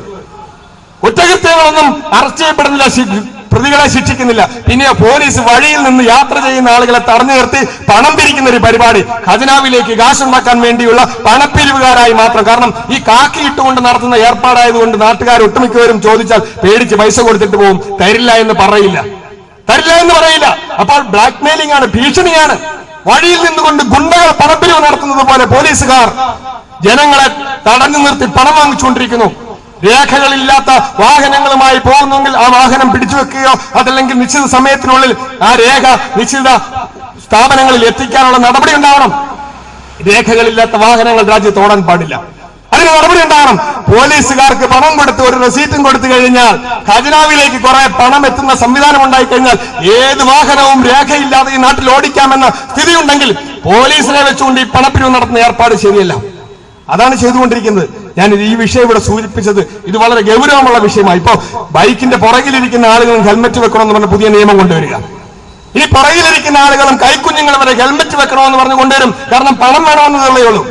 നാട്ടുകാരുടെ കയ്യിൽ നിന്നും പണം വാങ്ങാൻ വേണ്ടിയുള്ള സംവിധാനങ്ങൾ ഉറപ്പാക്കുക എന്നതിനപ്പുറത്തേക്ക് ഒരു ലക്ഷ്യവുമില്ല. എന്തുകൊണ്ടാണ് ഇത് സംഭവിക്കുന്നത്? ഇത് മുതലാളിത്തമാണ്. ഇവിടെ സ്ത്രീകൾ പീഡിപ്പിക്കപ്പെടും, പെൺവാണിപ്പ സംഘങ്ങൾ അരങ്ങ് വാഴും, കൊട്ടേഷൻ സംഘങ്ങൾ ഗുണ്ടകളായി വാഴും. ഇതൊക്കെ നടക്കും. പോലീസ് ചോദിക്കില്ല, മുതലാളിമാരെ രക്ഷിക്കും. ഏത് കേസിൽ നിന്ന് രക്ഷിക്കും? കാരണം മുതലാളിമാരാണ് എന്നതുകൊണ്ട് തന്നെ, പണമുണ്ട് എന്നതുകൊണ്ട് തന്നെ ആരെയും രക്ഷിക്കാൻ തയ്യാറാകും. ഇതാണ് ഈ രാജ്യത്ത് നിലനിൽക്കുന്ന സംവിധാനം. ഇതിനു വേണ്ടിയല്ല നമ്മുടെ വിപ്ലവകാരികൾ സ്വാതന്ത്ര്യ സമരത്തിൽ ജീവൻ അർപ്പിച്ചുകൊണ്ട് പോരടിക്കാൻ തയ്യാറായത്. ഇത്തരം ഒരു സാഹചര്യത്തിന് വേണ്ടിയല്ല.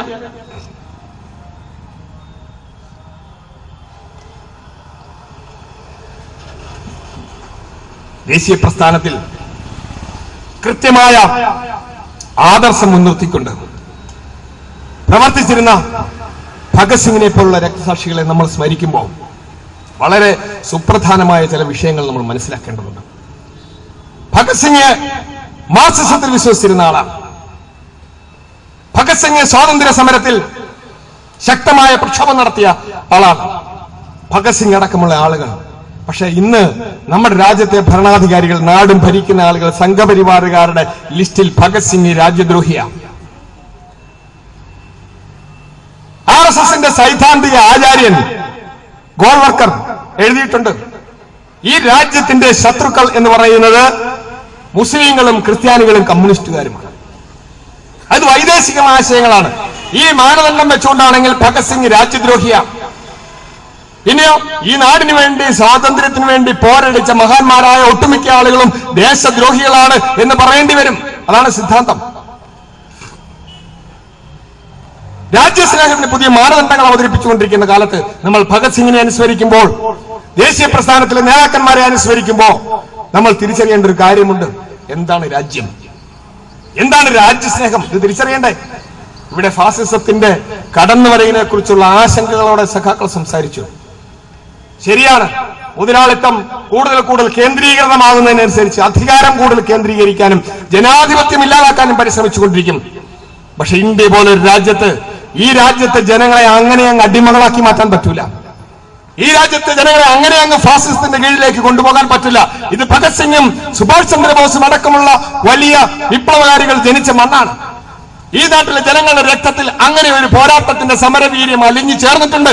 ഇത് വ്യത്യസ്തമായ ചരിത്രമുള്ള ഒരു രാജ്യമാണ്. രാജാറാം മോഹൻ റോയ് മുതൽ ഈശ്വരചന്ദ്ര വിദ്യാസാഗർ ഉൾപ്പെടെ ഈ നാട്ടിൽ ശ്രീനാരായണ ഗുരുവും അയ്യങ്കാളിയും പണ്ഡിറ്റ് കറുപ്പനും സഹോദരൻ അയ്യപ്പനും ഇ ടി ഭട്ടതിരിപ്പാടും മന്നത്ത് പത്മനാഭനും പൊയ്കയിലപ്പച്ചനും അടക്കമുള്ള ബ്രഹ്മാനന്ദ ശിവയോഗിയും വാഗ്ഭടാനന്ദനും അടക്കമുള്ള നവോത്ഥാന നായകന്മാർ സാംസ്കാരികമായി ഉണർന്നു പകർന്നു കൊടുത്തുകൊണ്ട് നവോത്ഥാനത്തിന്റെ പന്താവുകളിലേക്ക് വളർത്തിയെടുത്ത ജനതയാണിത്. അത്ര എളുപ്പത്തിൽ ഫാസിസത്തിന്റെ പിടിയിലേക്ക് പോകാൻ ഇവിടെ പറ്റില്ല. പക്ഷെ ചരിത്രത്തെ വളച്ചൊടിക്കാൻ ശ്രമിക്കുന്നു, ചരിത്രത്തെ തെറ്റായി നമ്മുടെ മുമ്പാകെ അവതരിപ്പിക്കാൻ ശ്രമിച്ചുകൊണ്ടിരിക്കുകയാണ്. ഇതിൽ ജാഗരൂകരായിരിക്കേണ്ടതുണ്ട്, നമ്മൾ ജാഗരൂകരാകേണ്ടതുണ്ട്. ഇസ്ലാം മതവിശ്വാസികൾ രാജ്യദ്രോഹികളാണെന്ന് പറയുന്നു. ഇസ്ലാം മതവിശ്വാസികൾ രാജ്യദ്രോഹികളാണെന്ന് പറയുന്നു. ഈ രാജ്യത്തിന്റെ സ്വാതന്ത്ര്യ സമര ചരിത്രം എന്താണെന്ന് അറിയുമോ? ഇസ്ലാം മതവിശ്വാസികൾ ഈ നാടിന്റെ സ്വാതന്ത്ര്യത്തിന് വേണ്ടി നടത്തിയ പ്രവർത്തനങ്ങൾ എന്താണെന്ന് അറിയില്ലേ? പരിശോധിക്കണം. ഇന്ന് ഇസ്ലാം മതവിശ്വാസികളെയും ഇടതുപക്ഷ വിശ്വാസികളെയും കമ്മ്യൂണിസ്റ്റുകാരെയും ഒക്കെ രാജ്യദ്രോഹികളാണ് എന്ന് പറഞ്ഞുകൊണ്ട് പുതിയ വ്യാഖ്യാനങ്ങൾ അവതരിപ്പിക്കുന്ന ആളുകൾ ഈ നാടിന്റെ സ്വാതന്ത്ര്യ സമരത്തിലെടുത്ത നിലപാട് എന്താണെന്ന് പരിശോധിക്കണം. പങ്കെടുത്തിട്ടുണ്ടോ സ്വാതന്ത്ര്യ സമരത്തിൽ? RSS എന്ന സംഘടന പങ്കെടുത്തിട്ടുണ്ടോ സ്വാതന്ത്ര്യ സമരത്തിൽ? ഹിന്ദു മഹാസഭ പങ്കെടുത്തിട്ടുണ്ടോ? പങ്കെടുത്തിട്ടില്ല. ഈ നാടിന്റെ ചരിത്രം എടുത്ത് പരിശോധിച്ചാൽ ഒരുപാട് സംഘടനകൾ ഈ രാജ്യത്തുണ്ട്, പ്രത്യേകിച്ച് ദേശീയ പ്രസ്ഥാനത്തിൽ. കോൺഗ്രസ് എന്ന് പറയുന്ന വിശാലമായ പ്രസ്ഥാനത്തിനുള്ളിൽ ഇടതുപക്ഷവും വലതുപക്ഷവും തീവ്രവാദികളെന്നും അല്ലാത്തവരെന്നും ഒക്കെ വിളിക്കപ്പെടുന്ന പല തട്ടുകളിൽ പല ആദർശങ്ങളിൽ വിശ്വസിച്ചിരുന്ന ഒരുപാട് പ്രസ്ഥാനങ്ങളുണ്ടായിരുന്നു. പക്ഷെ സ്വാതന്ത്ര്യ സമരത്തിൽ പങ്കെടുക്കാത്ത സംഘടനകളുടെ ലിസ്റ്റ് എടുത്താൽ 1ഉം 2ഉം സ്ഥാനത്ത് നിൽക്കുന്നത് RSSഉം ഹിന്ദു മഹാസഭയുമാണ്. എന്താണ് അവർ അതിൽ പങ്കെടുക്കാതിരുന്നത്? അതെ, ഗുരുജി ഗോൾവർക്കർ എന്നവർ വിളിക്കുന്ന മാധവ സദാശിവ ഗോൾവർക്കർ ഒരുപാട് പുസ്തകങ്ങളൊക്കെ എഴുതിയിട്ടുള്ള ആളാണ്, വലിയ പണ്ഡിതനാണ്. അവരെ സംബന്ധിച്ച് ഞാൻ ആരെയും അപകീർത്തിപ്പെടുത്താനോ കുറ്റപ്പെടുത്താനോ ഉദ്ദേശിച്ചല്ല ഇത് പറയുന്നത്. അവർ പറഞ്ഞിട്ടുള്ള അവരുടെ കാഴ്ചപ്പാടുകൾ മനസ്സിലാക്കണം എന്നതുകൊണ്ട് മാത്രമാണ് ഞാൻ ഈ പറയുന്നത്. ഈ രാജ്യത്ത് 2 ദേശീയതയാണ് എന്നാണ് അവർ പറഞ്ഞിട്ടുള്ളത്. ഇന്ത്യ എന്നത് 2 ദേശീയതയാണ്. ഒന്ന് ഹിന്ദു ദേശീയതയും മറ്റൊന്ന് ഇസ്ലാം ദേശീയതയും. പാകിസ്ഥാൻ വാദം എന്ന ഒരു വിഘടനത്തിന്റെ, ഇന്ത്യ വിഭജനത്തിന്റെ ആ പാകിസ്ഥാൻ വാദം മുസ്ലിം ലീഗ് ഉന്നയിക്കുന്നതിനും വർഷങ്ങൾക്ക് മുമ്പ് ഈ കാഴ്ചപ്പാട് അവതരിപ്പിച്ചത് ഗോൾവർക്കറാണ്. ഇന്ത്യ എന്നത് ഒരു രാജ്യമല്ല എന്നും ഇത് 2 ദേശീയതയാണ്, മുസ്ലിങ്ങളുടെയും ഹിന്ദുക്കളുടെയും 2 ദേശീയതയാണ്, ഇത് ഒരുമിച്ച് പോവില്ല, ഇങ്ങനെയാണ് പറഞ്ഞത്. 1947 നമുക്ക് സ്വാതന്ത്ര്യം കിട്ടുന്ന സമയത്ത്, ഇന്ത്യക്ക് സ്വാതന്ത്ര്യം കിട്ടുന്ന സമയത്ത് തിരുവിതാംകൂർ, നമ്മളൊക്കെ താമസിക്കുന്ന തിരുവിതാംകൂർ ഉണ്ടല്ലോ, തിരുവിതാംകൂർ ഭരിച്ചിരുന്നത് നമ്മുടെ CP രാമസ്വാമി അയ്യരാണ്. CP രാമസ്വാമി അയ്യർ പറഞ്ഞു, ഞാൻ തിരുവിതാംകൂർ സ്വതന്ത്ര ഭാരതത്തിന്റെ ഭാഗമായി നിലനിർത്താൻ ആഗ്രഹിക്കുന്നില്ല. തിരുവിതാംകൂർ സ്വതന്ത്ര രാജ്യമായി നിൽക്കും, ഇന്ത്യൻ യൂണിയനിൽ ലയിക്കില്ല. അപ്പൊ സ്വതന്ത്ര തിരുവിതാംകൂർ എന്ന വാദവുമായി CP രാമസ്വാമി അയ്യർ മുന്നോട്ട് പോയപ്പോ ഈ രാജ്യത്തെ ദേശീയ നേതാക്കന്മാരെല്ലാം അതിനെ വിമർശിച്ചു. ആ സമയത്താണ് മഹാരാഷ്ട്രയിൽ നിന്നും CP രാമസ്വാമി അയ്യർക്ക് ഒരു ടെലഗ്രാം വന്നത്. ആ ടെലഗ്രാമിൽ പറയുന്നത്, മിസ്റ്റർ CP രാമസ്വാമി അയ്യർ, താങ്കൾ സ്വതന്ത്ര തിരുവിതാംകൂറായി നിങ്ങളുടെ രാജ്യത്തെ നിലനിർത്താൻ എടുത്തിരിക്കുന്ന തീരുമാനം എന്തുകൊണ്ടും ശ്ലാഘനീയമാണ്. നമ്മുടെ രാജ്യം ഹിന്ദു രാജ്യം, അതിന്റെ പാരമ്പര്യം നിലനിർത്തിക്കൊണ്ട് തിരുവിതാംകൂർ സ്വതന്ത്രമായി നിലനിർത്താനുള്ള താങ്കളുടെ തീരുമാനത്തെ ഞങ്ങൾ സർവാത്മന പിന്തുണയ്ക്കുന്നു. ആരാണ് ഞങ്ങൾ? അത്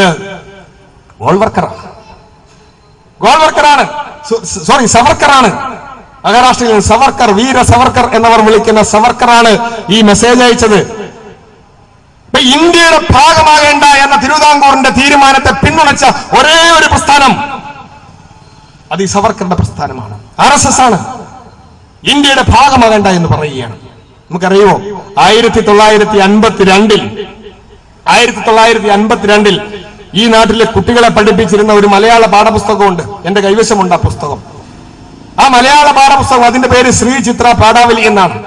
ആ ശ്രീചിത്ര പാഠാവലി, ആ പാഠപുസ്തകം തുറക്കുമ്പോ നമ്മുടെ ഇന്ന് ഇന്ത്യയിൽ വലിയ വിവാദമായി മാറിയിരിക്കുന്ന നമ്മുടെ ജനഗണമന അതിനായക ജയ ഹേ എന്ന് പറയുന്ന ദേശീയ ഗാനം അതിൽ അച്ചടിച്ചിട്ടില്ല. ഇന്ത്യ എന്റെ രാജ്യമാണ്, എല്ലാ ഇന്ത്യക്കാരും എന്റെ സഹോദരി സഹോദരന്മാരാണ്, ഞാൻ എന്റെ രാജ്യത്തെ സ്നേഹിക്കുന്നു, സമ്പൂർണവും വൈവിധ്യപൂർണവുമായ അതിന്റെ പാരമ്പര്യത്തിൽ ഞാൻ അഭിമാനം കൊള്ളുന്നു എന്നൊക്കെ പറഞ്ഞിട്ടുള്ള ആ പ്രതിജ്ഞയും അതിനകത്തില്ല. പിന്നെ അതിനകത്തോ ആ പാഠം പുസ്തകം തുറക്കുന്ന സമയത്ത് അതിൽ പറഞ്ഞിരിക്കുന്നത് വഞ്ചീശമംഗളം എന്ന പേരുള്ള ഒരു 5-6 ലൈനുള്ള ഒരു ചെറിയ കവിതയാണ്. വഞ്ചീശമംഗളം. എന്താണ് വഞ്ചീശമംഗളം? വഞ്ചീശമംഗളം എന്ന് പറയുന്നത് വഞ്ചി ഭൂമി എന്ന ഈ തിരുവിതാംകൂറിനെ ഭരിക്കുന്ന രാജാവിനെ സ്തുതിച്ചുകൊണ്ടുള്ള ഒരു ചെറിയ കവിതയാണ്, ഒരു മംഗള കവിതയാണ്. അപ്പം വഞ്ചീശമംഗളം രാജാവിനെ സ്തുതിച്ചുകൊണ്ടുള്ള ആ മംഗള കവിത നമ്മുടെ രാജ്യത്തെ കുഞ്ഞുങ്ങളൊക്കെ ദേശീയഗാനത്തിന് പകരമായി 1952 ആലപിച്ചിരുന്നു എന്ന് പറഞ്ഞാൽ അതിന്റെ അർത്ഥം ആ കാലഘട്ടം വരെ ഈ രാജ്യത്തെ ജനങ്ങളെ സംബന്ധിച്ച് അവരുടെ രാജ്യം, അവരുടെ ദേശം, അവരുടെ ദേശീയ ബോധം തിരുവിതാംകൂറിനകത്തായിരുന്നു എന്നാണ് അർത്ഥം. തിരുവിതാംകൂറിൽ നിന്ന് ആളുകളെ നാട് കടത്തുന്നത് കൊച്ചിയിലേക്കാണ്. നമ്മൾ ചരിത്രം പഠിക്കുമ്പോൾ സ്വദേശാഭിമാനി രാമകൃഷ്ണപിള്ളയെ തിരുവിതാംകൂറിൽ നിന്നും കൊച്ചിയിലേക്ക് നാട് കടത്തിയതായി പറയുന്നു. അപ്പോൾ കൊച്ചി അയൽ രാജ്യമാണ്. ഇന്ന് പാകിസ്ഥാനിലേക്ക് നാട് കടത്തുമെന്ന് പറയുന്നത് പോലെ അക്കാലത്ത് ദേശവിരുദ്ധന്മാരെയൊക്കെ നാട് കടത്തിയിരുന്നത് പാകിസ്ഥാനിലേക്കാണ്. ഞാനിത് പറഞ്ഞത് ഒരു പ്രത്യേക കാര്യം സൂചിപ്പിക്കുന്നതിന് വേണ്ടിയാണ്.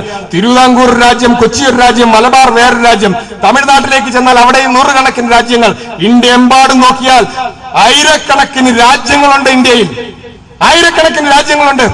ആ ആയിരക്കണക്കിന് രാജ്യങ്ങളോടൊപ്പം നോക്കുക, ഈ മലയാളത്തിൽ പോലും, നമ്മുടെ സംസ്ഥാനത്ത് പോലും മലയാളം തന്നെ വ്യത്യസ്ത മലയാളമാണ്, വ്യത്യസ്തമായ ഭാഷ. മലയാളം സംസാരിക്കുന്നവരും തെലുങ്ക് സംസാരിക്കുന്നവരും തമിഴ് സംസാരിക്കുന്നവരും കന്നഡ സംസാരിക്കുന്നവരും, അങ്ങോട്ട് വടക്കോട്ട് എന്നാൽ ബംഗാളും ഹിന്ദിയും ഉറുദുവും പഞ്ചാബിയും അടക്കമുള്ള നിരവധി ഭാഷകൾ. അങ്ങനെ വിവിധ ഭാഷ സംസാരിക്കുന്നവർ. ജാതിയുടെ കാര്യം പറഞ്ഞാൽ വ്യത്യസ്ത തലങ്ങളിൽ നിൽക്കുന്നവർ, ബ്രാഹ്മണൻ മുതൽ ഇങ്ങ് നായാടി വരെയുള്ള വിവിധ തലങ്ങളിലുള്ള ആളുകൾ. അപ്പോൾ വൈവിധ്യങ്ങളാണ്. ജാതിയുടെ പേരിൽ വിവിധ തലങ്ങളിൽ നിൽക്കുന്നവർ, ഭാഷയുടെ കാര്യത്തിൽ വിവിധ തലങ്ങളിൽ നിൽക്കുന്നവർ, രാജ്യത്തിന്റെ ദേശീയ ബോധത്തിന്റെ കാര്യത്തിൽ വിവിധ തലങ്ങളിൽ നിൽക്കുന്നവർ.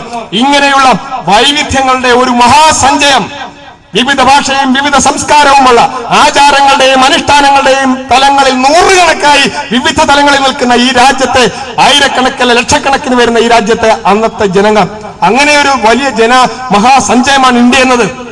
ഈ രാജ്യത്തെ ജനങ്ങളെ അവരുടെ പ്രാദേശിക ദേശബോധത്തിനപ്പുറത്തേക്ക്, അവരുടെ സങ്കുചിതമായ മതബോധത്തിനപ്പുറത്തേക്ക്, അവരുടെ സങ്കുചിതമായ ജാതി ചിന്തയ്ക്കപ്പുറത്തേക്ക്, അവരുടെ സങ്കുചിതമായ ഭാഷാബോധത്തിനപ്പുറത്തേക്ക് അവരെ വളർത്തിയെടുത്തുകൊണ്ട് ഇന്ത്യ എന്ന് പറയുന്ന വിശാലമായ രാജ്യത്തിന്റെ ഭാഗമാക്കി മാറ്റിയെടുക്കാൻ വേണ്ടിയാണ് ദേശീയ നേതാക്കന്മാർ ശ്രമിച്ചത്. അങ്ങനെയാണ് ശ്രമിച്ചത്. ഇന്ത്യ എന്റെ രാജ്യമാണ് എന്ന് നമ്മോട് പറയുന്നത് അതുകൊണ്ടാണ്. നിന്റെ ഭാഷയല്ല, നിന്റെ ദേശമല്ല, നിന്റെ മതമല്ല, ഇതൊന്നുമല്ല പ്രശ്നം. നമ്മളെ തമ്മിൽ അനൈക്യത്തിന്റെ തലത്തിൽ നിർത്തുന്ന ഒരുപാട് ഘടകങ്ങൾ നമുക്കിടയിലുണ്ട്.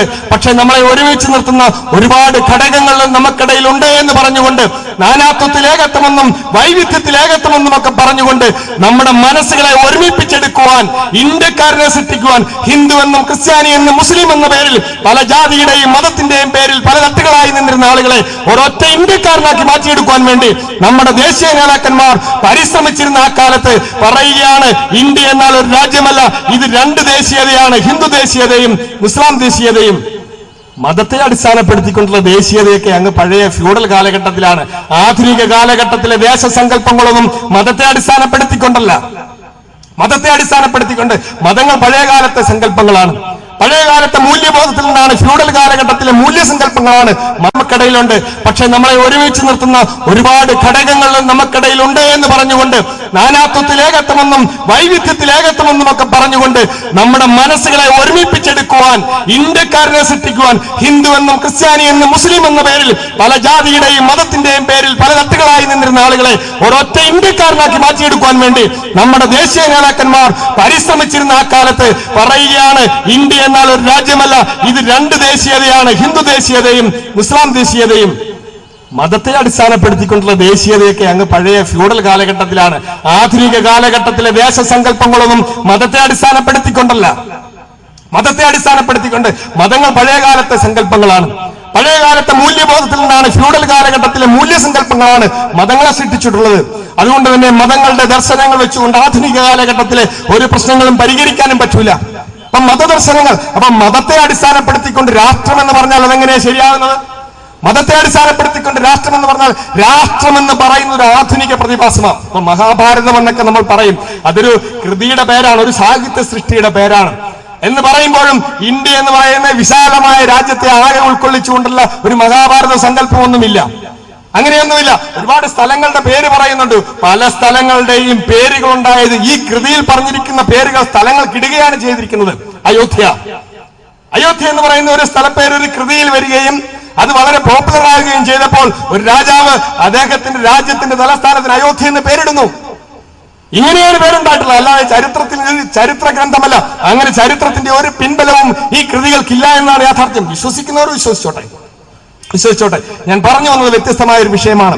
ഈ രാജ്യത്ത് വൈവിധ്യങ്ങളായി നിലനിന്നിരുന്ന, വിവിധ തലങ്ങളിൽ നിലനിന്നിരുന്ന ജനങ്ങളെ ഒരുമിപ്പിക്കുവാൻ, ഒരൊറ്റ മനുഷ്യനാക്കി മാറ്റുവാൻ, ഇന്ത്യക്കാരനെന്ന ബോധം ജനങ്ങളുടെ മനസ്സിൽ നട്ടുവളർത്തിക്കൊണ്ട് ഒരൊറ്റ ജനതയാക്കി ജനങ്ങളെ വളർത്തിയെടുക്കാൻ വേണ്ടി ദേശീയ നേതാക്കന്മാരും ഒരു പരിധിവരെ നവോത്ഥാന നായകന്മാരും ഒക്കെ ശ്രമിച്ചിരുന്ന ആ കാലത്ത് ഈ രാജ്യം വൈവിധ്യങ്ങളാണ്, ഇത് ഏകോപനത്തിന്റെ യാതൊരു സാധ്യതയുമില്ല, ഇത് വണ്ട് ദേശീയതയാണെന്നൊക്കെ പറഞ്ഞുകൊണ്ട് ഈ രാജ്യം സൃഷ്ടിക്കുന്നതിന്, ഇന്ത്യ എന്ന് പറയുന്ന ഈ ദേശീയ രാഷ്ട്രം സൃഷ്ടിക്കുന്നതിന് ഏറ്റവും കനത്ത വിഘാതം സൃഷ്ടിച്ചുകൊണ്ട് ദേശീയത എന്ന സങ്കല്പത്തെ തുറങ്കം വെക്കുന്ന ഏറ്റവും വിധ്വംസകമായ ആദർശം അവതരിച്ചത് ഈ സവർക്കറാണ്, ഗോൾവർക്കറാണ്, RSS ആണ്.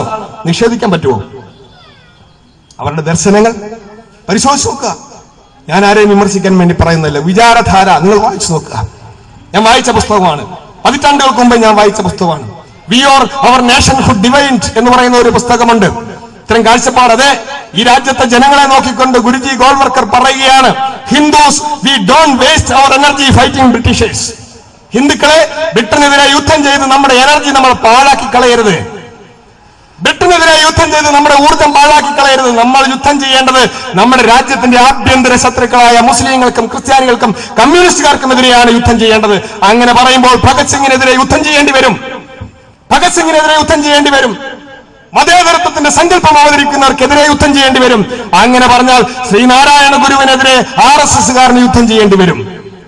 മതേതരത്വത്തിന്റെ സങ്കല്പങ്ങൾ ഈ മണ്ണിൽ അതിശക്തമായി അവതരിപ്പിച്ച ആളാണ് ശ്രീനാരായണ ഗുരു.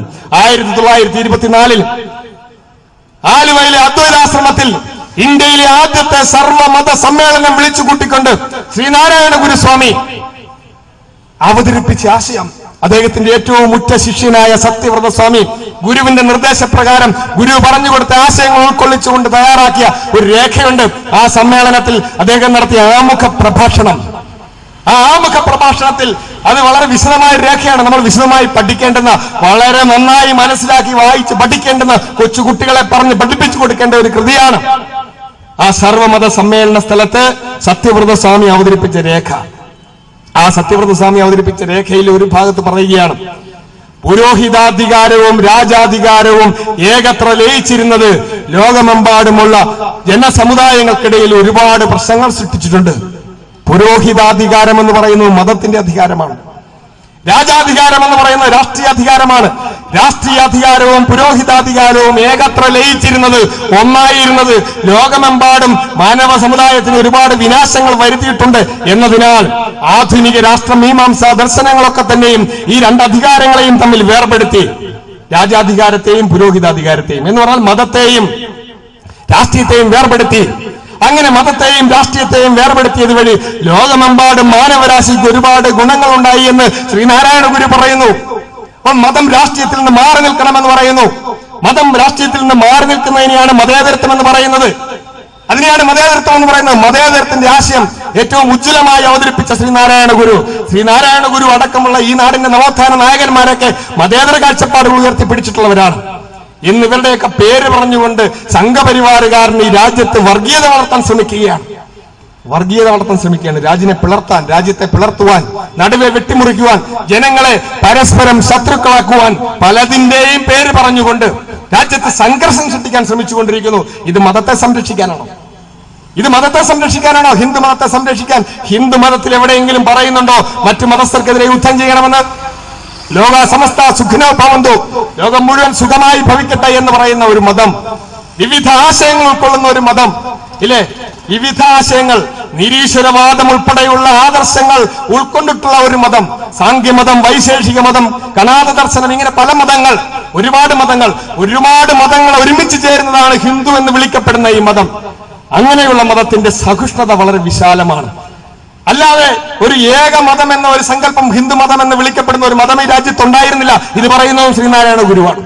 അദ്ദേഹം പറയുന്നുണ്ട് പല സ്ഥലങ്ങളിൽ, ഹിന്ദു എന്നൊരു മതമേ ഉണ്ടായിരുന്നില്ലല്ലോ, അങ്ങനെ ഒരു മതമേ ഇല്ലല്ലോ. അപ്പോൾ ഹിന്ദു എന്ന് വിളിക്കുകയാണ് മതത്തെ, ഹിന്ദുമതം എന്ന് വിളിക്കുകയാണ്.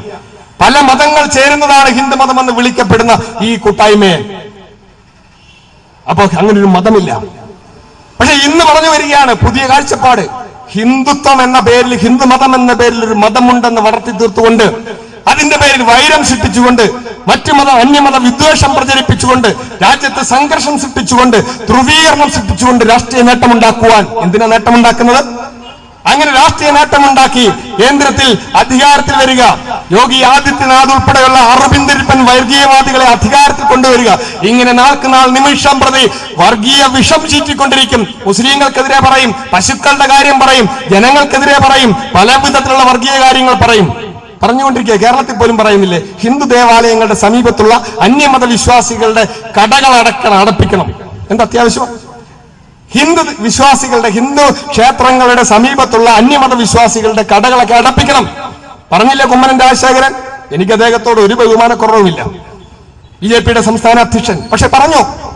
ഇങ്ങനെയുള്ള ആളുകൾ പറയുകയാണ്, ഈ വിധത്തിൽ വിദ്വേഷം പറയുകയാണ്. കാരണം വിദ്വേഷം സൃഷ്ടിക്കാൻ എന്ത് പറയണമെന്ന് നോക്കി അത് പറയുക എന്നതിനപ്പുറത്തേക്ക് അതിന്റെ യുക്തി ഇവരെ സംബന്ധിച്ച് പ്രശ്നമല്ല. അവർക്ക് ലക്ഷ്യമൊന്നേ ഉള്ളൂ, ജനങ്ങളെ തമ്മിലടിപ്പിക്കുക, ഭിന്നിപ്പിക്കുക, ജനങ്ങൾക്കിടയിൽ വൈര്യം വളർത്തുക, ഹിന്ദുക്കളെയും മുസ്ലിങ്ങളെയും പല തട്ടുകളിലാക്കി നിർത്തുക. എന്തിനാണിത് ചെയ്തത് എന്നറിയണമെങ്കിൽ നമ്മുടെ ചരിത്രത്തിലേക്ക് പോകണം. അത് ബ്രിട്ടീഷുകാരനോട് ചോദിക്കണം. ബ്രിട്ടീഷുകാരനാണ് ഈ രാജ്യത്ത് വർഗീയ കലാപങ്ങൾക്ക് തുടക്കം കുറിച്ചത്. ഒരു കാലത്ത് ഈ രാജ്യത്ത് ഹിന്ദു മുസ്ലിം ഭരണാധികാരികൾ ഭരിച്ചിരുന്ന ഒരു കാലമുണ്ട്. ഔറംഗസീബിനെ പോലെ കടുത്ത ഇസ്ലാം മത വിശ്വാസിയായ ചക്രവർത്തി ഭരിച്ചിരുന്ന കാലത്ത്, ശിവജിയെ പോലെ, മറാഠയിലെ ശിവജിയെ പോലെയുള്ള ഹിന്ദു മതവിശ്വാസികളായ രാജാക്കന്മാർ ഭരിച്ചിരുന്ന കാലത്ത് ശിവജിയും ഔറംഗസീബും തമ്മിൽ യുദ്ധം ചെയ്യും. പക്ഷെ ഈ രാജ്യത്ത് ഹിന്ദുക്കളും മുസ്ലിങ്ങളും തമ്മിൽ യുദ്ധം ചെയ്തിട്ടില്ല. ശിവജിയുടെ സൈന്യത്തിൽ ഒരുപാട് മുസ്ലിങ്ങൾ ഉണ്ടായിരുന്നു. അതുപോലെ തന്നെ ഔറംഗസീബിന്റെ സൈന്യത്തിൽ ഒരുപാട് ഹിന്ദുക്കളും ഉണ്ടായിരുന്നു, സൈന്യാധിപന്മാർ ഉൾപ്പെടെയുള്ളവർ. യുദ്ധം നടന്നിട്ടുണ്ട്, ഒരുപാട് യുദ്ധം നടന്നിട്ടുണ്ട്. പക്ഷെ ജനങ്ങൾ വർഗീയതയുടെ പേരിൽ തെരുവിൽ തമ്മിലടിച്ചിട്ടില്ല അക്കാലത്ത്. ഈ നാടിന്റെ ചരിത്രം അതാണ്. ക്ഷേത്രങ്ങൾ കൊള്ളയടിച്ചതിനെ പറ്റി ശശികല ടീച്ചറൊക്കെ പറയുമല്ലോ, ക്ഷേത്രങ്ങൾ കൊള്ളയടിച്ചത് മുഴുവൻ മുസ്ലിം ഭരണാധികാരികളാണെന്ന് തോന്നുന്നവർ പറയുന്നത് കേട്ടാൽ അങ്ങനെയല്ല, ചരിത്രമല്ല. ഈ രാജ്യത്ത് ക്ഷേത്രങ്ങൾ കൊള്ളയടിച്ച ഹിന്ദു രാജാക്കന്മാരുണ്ട്. കാരണം ക്ഷേത്രങ്ങൾ സമ്പത്തിന്റെ കേന്ദ്രങ്ങളാണ്. ക്ഷേത്രങ്ങൾ സമ്പത്തിന്റെ കേന്ദ്രങ്ങളായതുകൊണ്ട് സമ്പത്ത് കൊള്ളയടിക്കാൻ ആഗ്രഹിക്കുന്ന ആളുകൾ ഏത് രാജ്യത്തെയും ക്ഷേത്രങ്ങൾ ആക്രമിച്ചിട്ടുണ്ട്. ഇപ്പൊ ശ്രീപത്മനാഭസ്വാമി ക്ഷേത്രത്തിൽ ഒരുപാട് നിധിയിരിക്കുന്നില്ലേ എന്ന് പറയുന്ന പോലെ നമ്മുടെ രാജ്യത്തെ ക്ഷേത്രങ്ങളിലൊക്കെ ഒരുപാട് സമ്പത്തുണ്ടായിരുന്നത് കൊണ്ട് ഹിന്ദു രാജാക്കന്മാർ പോലും മറ്റ് രാജ്യങ്ങളിലെ ക്ഷേത്രങ്ങൾ ആക്രമിക്കുകയും കൊള്ളയടിക്കുകയും ചെയ്തിട്ടുണ്ട്. അതുകൊണ്ട് ഇത് മുസ്ലിം വിരുദ്ധത പ്രചരിപ്പിക്കേണ്ട വിഷയമല്ല, അതല്ല വിഷയം. പക്ഷെ ഇന്ന് നമ്മുടെ രാജ്യത്ത് മുസ്ലിങ്ങളെയും ഹിന്ദുക്കളെയും തമ്മിലടിപ്പിക്കാൻ ശ്രമിക്കുന്നതിന്റെ പിന്നിലൊരു താല്പര്യമുണ്ട്. അത് ബ്രിട്ടീഷുകാരൻ പറഞ്ഞ താല്പര്യം. അതെന്താ? ഈ രണ്ട് ജനങ്ങളും ഒരുമിച്ച് നിന്നാൽ ഈ രാജ്യത്തെ തകർക്കുക അത്ര എളുപ്പമല്ല. ഈ രണ്ട് ജനവിഭാഗങ്ങളുടെയും ഐക്യം നിലനിന്നാൽ ഈ രാജ്യത്തെ ചൂഷണ ഭരണം മുന്നോട്ട് കൊണ്ടുപോകുക അത്ര എളുപ്പമല്ല. 1857 ശിപ്പായി ലഹള എന്ന് വിളിക്കപ്പെടുന്ന ഒന്നാം സ്വാതന്ത്ര്യ സമരകാലത്തെ അനുഭവത്തിലൂടെ ബ്രിട്ടീഷുകാരൻ പഠിച്ച ഒരു പാഠമാണ്. എന്തായിരുന്നു ആ സ്വാതന്ത്ര്യ സമരത്തിന്റെ പ്രത്യേകത? ആ സ്വാതന്ത്ര്യ സമരത്തിലെ ഒന്നാം സ്വാതന്ത്ര്യ സമരം എന്ന് വിളിക്കപ്പെടുന്ന ആ കലാപത്തിന്റെ തലപ്പത്തിരുന്നത് ബഹദൂർ ഷാ ആയിരുന്നു. ബഹദൂർ ഷാ സഫദ് എന്ന് വിളിക്കുന്ന മുഗൾ ചക്രവർത്തി. ആരൊക്കെയായിരുന്നു ആ സമരത്തിലുണ്ടായിരുന്നത്? ഝാൻസി റാണി, നാനാ സാഹിബ്, താന്ത്യ തോപ്പി, ബീഗം ഹസ്രത് മഹൽ, കൻവർ സിംഗ് എന്ന് പറഞ്ഞാൽ സിഖുകാരനും ഇസ്ലാം മത വിശ്വാസികളും ഹിന്ദുക്കളും അടക്കമുള്ള വിവിധ രാജാക്കന്മാർ ഒരുമിച്ച് ചേർന്നുകൊണ്ട് മതവും മറ്റു വിശ്വാസങ്ങളും എല്ലാം മാറ്റിവെച്ചുകൊണ്ട് ബ്രിട്ടനെതിരെ യുദ്ധം ചെയ്തതിന്റെ ചരിത്രമാണത്. ബ്രിട്ടീഷ് ഭരണകൂടം ഇത്രയേറെ ക്രിസ്ത്യ സമരം നടന്ന സമയം മാറ്റി നിർത്തിയാൽ ബ്രിട്ടീഷ് ഭരണകൂടം ഇത്രയേറെ ഭയപ്പെട്ട് ആടി ഉലഞ്ഞ ഒരു കാലഘട്ടമില്ല. അവരൊരു കാര്യം മനസ്സിലായി, ഈ രണ്ടു കൂട്ടരെയും ഒരുമിച്ച് പോകാൻ അനുവദിക്കരുത്. അതുകൊണ്ട് പിന്നീട് ഇങ്ങോട്ട് വന്ന ഭരണാധികാരികൾ, പ്രത്യേകിച്ച് കഴ്സൺ പ്രഭു ഒക്കെ ഇങ്ങോട്ട് വന്നു കഴിഞ്ഞപ്പോൾ എങ്ങനെ മുസ്ലിങ്ങളെയും ഹിന്ദുക്കളെയും തമ്മിലടിപ്പിക്കാമെന്നതായ അവരുടെ ചിന്ത. തമ്മിലടിപ്പിക്കാൻ ശ്രമിച്ചു, തമ്മിലടിപ്പിച്ചു, വർഗീയത വളർത്തിയെടുത്തു. ഹിന്ദു ക്ഷേത്രങ്ങളിൽ കൊണ്ടുപോയി പശുവിന്റെ മാംസം കൊണ്ടുപോയി ഇടുക, മുസ്ലിങ്ങളുടെ പള്ളികളിൽ കൊണ്ടുപോയി പന്നിയെ കൊണ്ടുപോയി ഇടുക. ഇത് രണ്ടും ചെയ്യുന്നത് ഒരേ ആളുകളാണ്. ഇത് രണ്ടും ചെയ്യുന്നത്. ജനങ്ങൾ തമ്മിലടിച്ചോളും. അങ്ങനെ ജനങ്ങളെ തമ്മിലടിപ്പിച്ച് വർഗീയത വളർത്തിയെടുത്ത് ബ്രിട്ടീഷ് ഭരണം പരമാവധി മുന്നോട്ട് കൊണ്ടുപോകാൻ ശ്രമിച്ചു. ഇപ്പോൾ സ്വതന്ത്ര ഭാരതത്തിൽ കോൺഗ്രസ് അധികാരത്തിൽ വന്നതിന് ശേഷവും നമ്മുടെ ബിജെപിക്കാരൻ അധികാരത്തിൽ വന്നതിന് ശേഷവും ആയിരക്കണക്കിന് വർഗീയ കലാപങ്ങൾ ഉണ്ടാക്കിയെടുത്തിട്ടുണ്ട്. വർഗീയ കലാപങ്ങൾ ഭരണകൂട തലത്തിൽ ആസൂത്രണം ചെയ്തുണ്ടാക്കുന്നതാണ്. ആസൂത്രണം ചെയ്ത് നടപ്പാക്കിയാണ് വർഗീയതയും തീവ്രവാദവും ഭീകരവാദവും ഒക്കെ ഉണ്ടാക്കിയെടുത്ത് ജനങ്ങളെ തമ്മിലടിപ്പിക്കുക,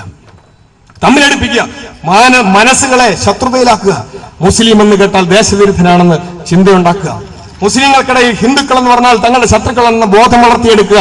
ഒരു വശത്ത് മുസ്ലിം തീവ്രവാദം, അല്ലേ, RSSകാർ എങ്ങനെ ഹിന്ദു വർഗീയവാദം തീവ്രവാദം പ്രചരിപ്പിച്ച് ഈ രാജ്യത്തെ മനസ്സുകളെ വിഷലിപ്തമാക്കുന്നുവോ അതുപോലെ തന്നെ മറുവശത്ത് ഇതൊക്കെ ചൂണ്ടിക്കാണിച്ചുകൊണ്ട് ഇസ്ലാം മതത്തിന്റെ തീവ്രവാദികളും പ്രവർത്തിച്ചുകൊണ്ടിരിക്കുക. ഇത് ചൂണ്ടിക്കാണിച്ചുകൊണ്ട് രണ്ടു കൂട്ടരും പരസ്പരം ഘോരഘോരം വർഗീയത പ്രസംഗിക്കും, മതേതരത്വത്തെ കുറിച്ച് പറയില്ല. ഒരിക്കൽ ഒരു പൊതുയോഗ സ്ഥലത്ത് ഇതുപോലെ ഞാൻ പ്രസംഗിച്ചു കഴിഞ്ഞപ്പോൾ ദേശീയ പ്രസ്ഥാനത്തിന്റെയൊക്കെ ചരിത്രം പറഞ്ഞ് ഇസ്ലാം മത വിശ്വാസികൾ നടത്തിയ പ്രവർത്തനങ്ങളെ കുറിച്ചൊക്കെ പറഞ്ഞിട്ട് യോഗം കഴിഞ്ഞ് ഞാൻ പുറത്തേക്ക് ഇറങ്ങിയപ്പോൾ ഒരു ഇസ്ലാം മത വിശ്വാസിയായ അവരുടെ ഒരു സംഘടനയിൽ പ്രവർത്തിക്കുന്ന ഒരാൾ വന്ന് എന്നെ വളരെയേറെ അഭിനന്ദിച്ച് എന്റെ കൈ പിടിച്ച് കുലുക്കിയിട്ട് അദ്ദേഹം പറഞ്ഞു, വളരെ നന്നായി, ഇത്രയും നന്നായി ഈ വർഗീയ രാഷ്ട്രീയത്തെ, സംഘപരിവാറിന്റെ രാഷ്ട്രീയത്തെ തുറന്നു കാണിക്കുവാൻ ഞങ്ങളുടെ സംഘടനയ്ക്ക് പോലും കഴിയാറില്ല എന്ന് അദ്ദേഹം പറഞ്ഞ് എന്നെ അഭിനന്ദിക്കാൻ ശ്രമിച്ചു. അപ്പോൾ ഞാൻ അവരുടെ സംഘടനയുടെ പേര് പറയുന്നില്ല, ഞാൻ അദ്ദേഹത്തോട് തിരിച്ചു പറഞ്ഞു, നിങ്ങളുടെ സംഘടന വിചാരിച്ചാൽ വർഗീയതയെ തടയാൻ പറ്റില്ല. നിങ്ങളുടേതുപോലെയുള്ള മുസ്ലിം ഇസ്ലാം മത വർഗീയത പ്രചരിപ്പിക്കുന്ന സംഘടനകൾ പ്രവർത്തിക്കുന്നിടത്തോളം കാലം ഇവിടെ വർഗീയത വളരുകയുള്ളൂ. വർഗീയതയെ വർഗീയത കൊണ്ട് നേരിടാൻ പറ്റൂല. വർഗീയതയെ നേരിടാനുള്ള ആദർശം വരുന്നത് മതേതരത്വത്തിന്റെ ആദർശമാണ്. ജനാധിപത്യ ആശയങ്ങളിലൂടെയാണ് വർഗീയതയെ നമുക്ക് ചെറുക്കാൻ കഴിയുക. അതുകൊണ്ട് ജനാധിപത്യ പ്രക്ഷോഭങ്ങളിലേക്ക് വരിക, ജാതി മതങ്ങൾക്കപ്പുറത്തേക്ക് മനുഷ്യനെ ഒരുമിപ്പിക്കുന്ന പ്രക്ഷോഭങ്ങളിലേക്ക് വരിക. പട്ടിണിയുടെ പ്രശ്നങ്ങളിൽ രാജ്യത്തെ പ്രശ്നങ്ങൾ, സ്ത്രീ പീഡനത്തിന്റെ പ്രശ്നങ്ങൾ എല്ലാ മതത്തിലുമില്ലേ, എല്ലാ ജനവിഭാഗങ്ങളും നേരിടുന്നില്ലേ, വിലക്കയറ്റത്തിന്റെ പ്രശ്നം എല്ലാവരും നേരിടുന്നില്ലേ. അപ്പൊ ഇതേതെങ്കിലും ഒരു മതത്തിന് മാത്രമായ ഒരു പ്രശ്നമുണ്ടോ? ഒരു മതവിശ്വാസികളുടെ മാത്രം പ്രശ്നമായുണ്ടോ? അയോധ്യയിൽ പള്ളി പൊളിക്കുന്നതുമായി ബന്ധപ്പെട്ടതൊക്കെ മതത്തിന്റെ പ്രശ്നമാണെന്ന് കരുതുന്നുണ്ടാവാം. ഇതൊക്കെ ഉണ്ടാക്കിയെടുത്തല്ലേ. പണ്ട് നമ്മളാരും ഇങ്ങനെ ഒരു സംഭവം അറിഞ്ഞിട്ട് പോലുമില്ലല്ലോ. ത്രേതായുഗത്തിൽ ജീവിച്ചിരുന്ന ശ്രീരാമന് ഒരു ക്ഷേത്രം 1528 ബാബർ അവിടെ കൊണ്ടുപോയി പള്ളി പണിതു എന്ന് പറയുന്നു. അയോധ്യയിൽ ത്രേതായുഗത്തിൽ ജീവിച്ചിരുന്നതായി പറയപ്പെടുന്ന ശ്രീരാമൻ ജനിച്ച സ്ഥലത്ത് ബാബർ കൊണ്ടുപോയി ക്ഷേത്രം പണിതതായി പറയുകയാണ്. ഇത് രണ്ടും പറയും കെട്ടുകഥകളാണ്. അവിടെ ബാബർ കൊണ്ടുപോയി പള്ളി പണിതു, ആ പള്ളി പൊളിക്കാതിരിക്കുന്നതാണ് ഈ രാജ്യത്തെ ജനങ്ങളുടെ അഭിമാനത്തിന്റെ പ്രശ്നമായി മാറിയിരിക്കുന്നു എന്ന് പറഞ്ഞ് പതിറ്റാണ്ടുകൾ പ്രചരിപ്പിച്ച് ഒരുപാട് രഥയാത്രകൾ നടത്തി ഒരുപാട് മനുഷ്യരക്തം തെരുവിലൂടെ ഒഴുക്കി കലാപങ്ങൾ സൃഷ്ടിച്ച് ഇപ്പോൾ ഡൽഹിയുടെ സിംഹാസനത്തിൽ അധികാരത്തിലേറി. ഇപ്പൊ പറയുന്നത് എന്താ? മതേതരത്വം വേണ്ട, ജനാധിപത്യം വേണ്ട, മതേതരത്വം കപടമാണ്, ജനാധിപത്യം കാപട്യമാണ്, മതേതരത്വവും ജനാധിപത്യവും ഒന്നും വേണ്ട, ഇതൊക്കെ ഒഴിവാക്കണമെന്ന് പറയുന്നു. മതേതരത്വവും ജനാധിപത്യവും ഒക്കെ നമ്മുടെ ദേശീയ നേതാക്കന്മാർ ദേശീയ പ്രസ്ഥാനത്തിന്റെ ഭാഗമായി ജനങ്ങൾ പോരടിച്ച് സ്ഥാപിച്ചെടുത്തതാണ്. ജനാധിപത്യം വേണ്ട എന്ന് പറയുന്നു.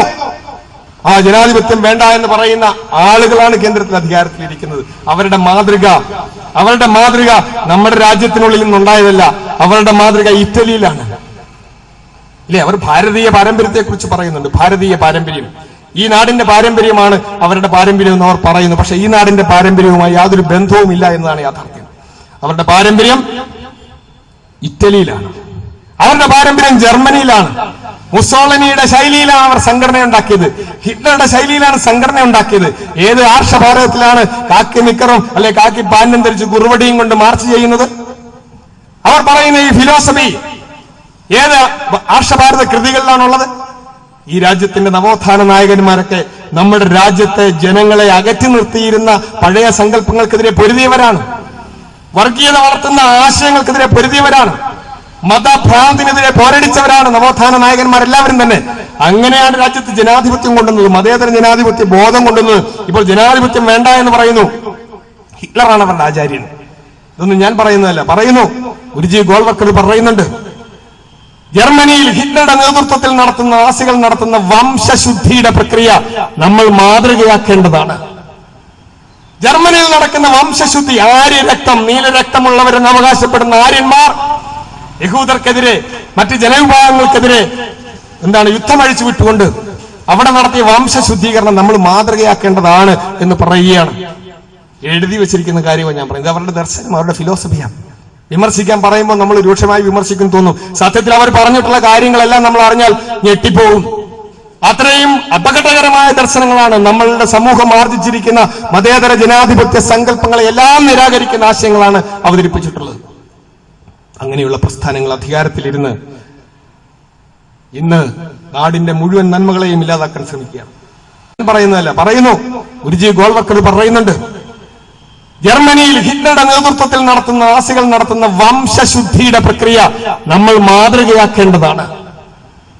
ജർമ്മനിയിൽ നടക്കുന്ന വംശശുദ്ധി, ആര്യ രക്തം, നീലരക്തമുള്ളവരെന്ന് അവകാശപ്പെടുന്ന ആര്യന്മാർ യഹൂദർക്കെതിരെ മറ്റ് ജനവിഭാഗങ്ങൾക്കെതിരെ യുദ്ധമഴിച്ചു വിട്ടുകൊണ്ട് അവിടെ നടത്തിയ വംശശുദ്ധീകരണം നമ്മൾ മാതൃകയാക്കേണ്ടതാണ് എന്ന് പറയുകയാണ്. എഴുതി വെച്ചിരിക്കുന്ന കാര്യമാണ് ഞാൻ പറയുന്നത്. അവരുടെ ദർശനം, അവരുടെ ഫിലോസഫിയാണ്. വിമർശിക്കാൻ പറയുമ്പോൾ നമ്മൾ രൂക്ഷമായി വിമർശിക്കും തോന്നും. സത്യത്തിൽ അവർ പറഞ്ഞിട്ടുള്ള കാര്യങ്ങളെല്ലാം നമ്മൾ അറിഞ്ഞാൽ ഞെട്ടിപ്പോകും.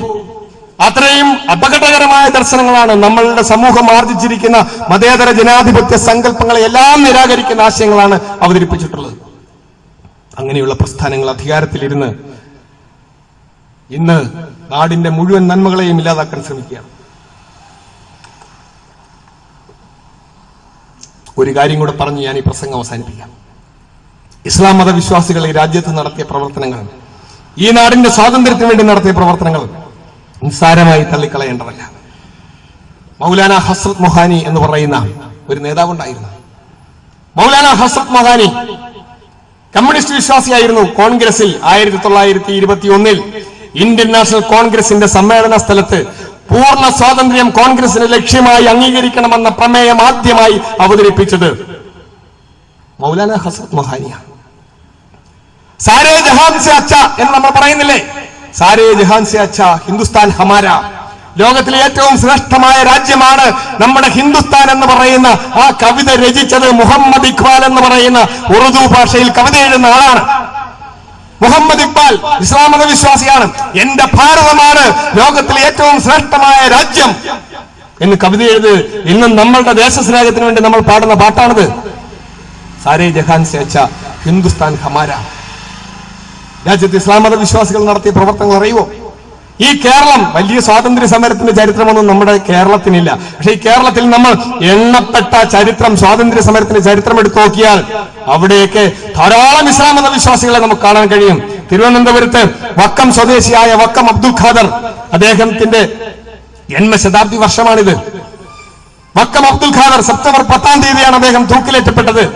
നേതാജി സുഭാഷ് ചന്ദ്രബോസിന്റെ സൈന്യത്തിന്റെ ഭാഗമായി പ്രവർത്തിച്ച ആളാണ്.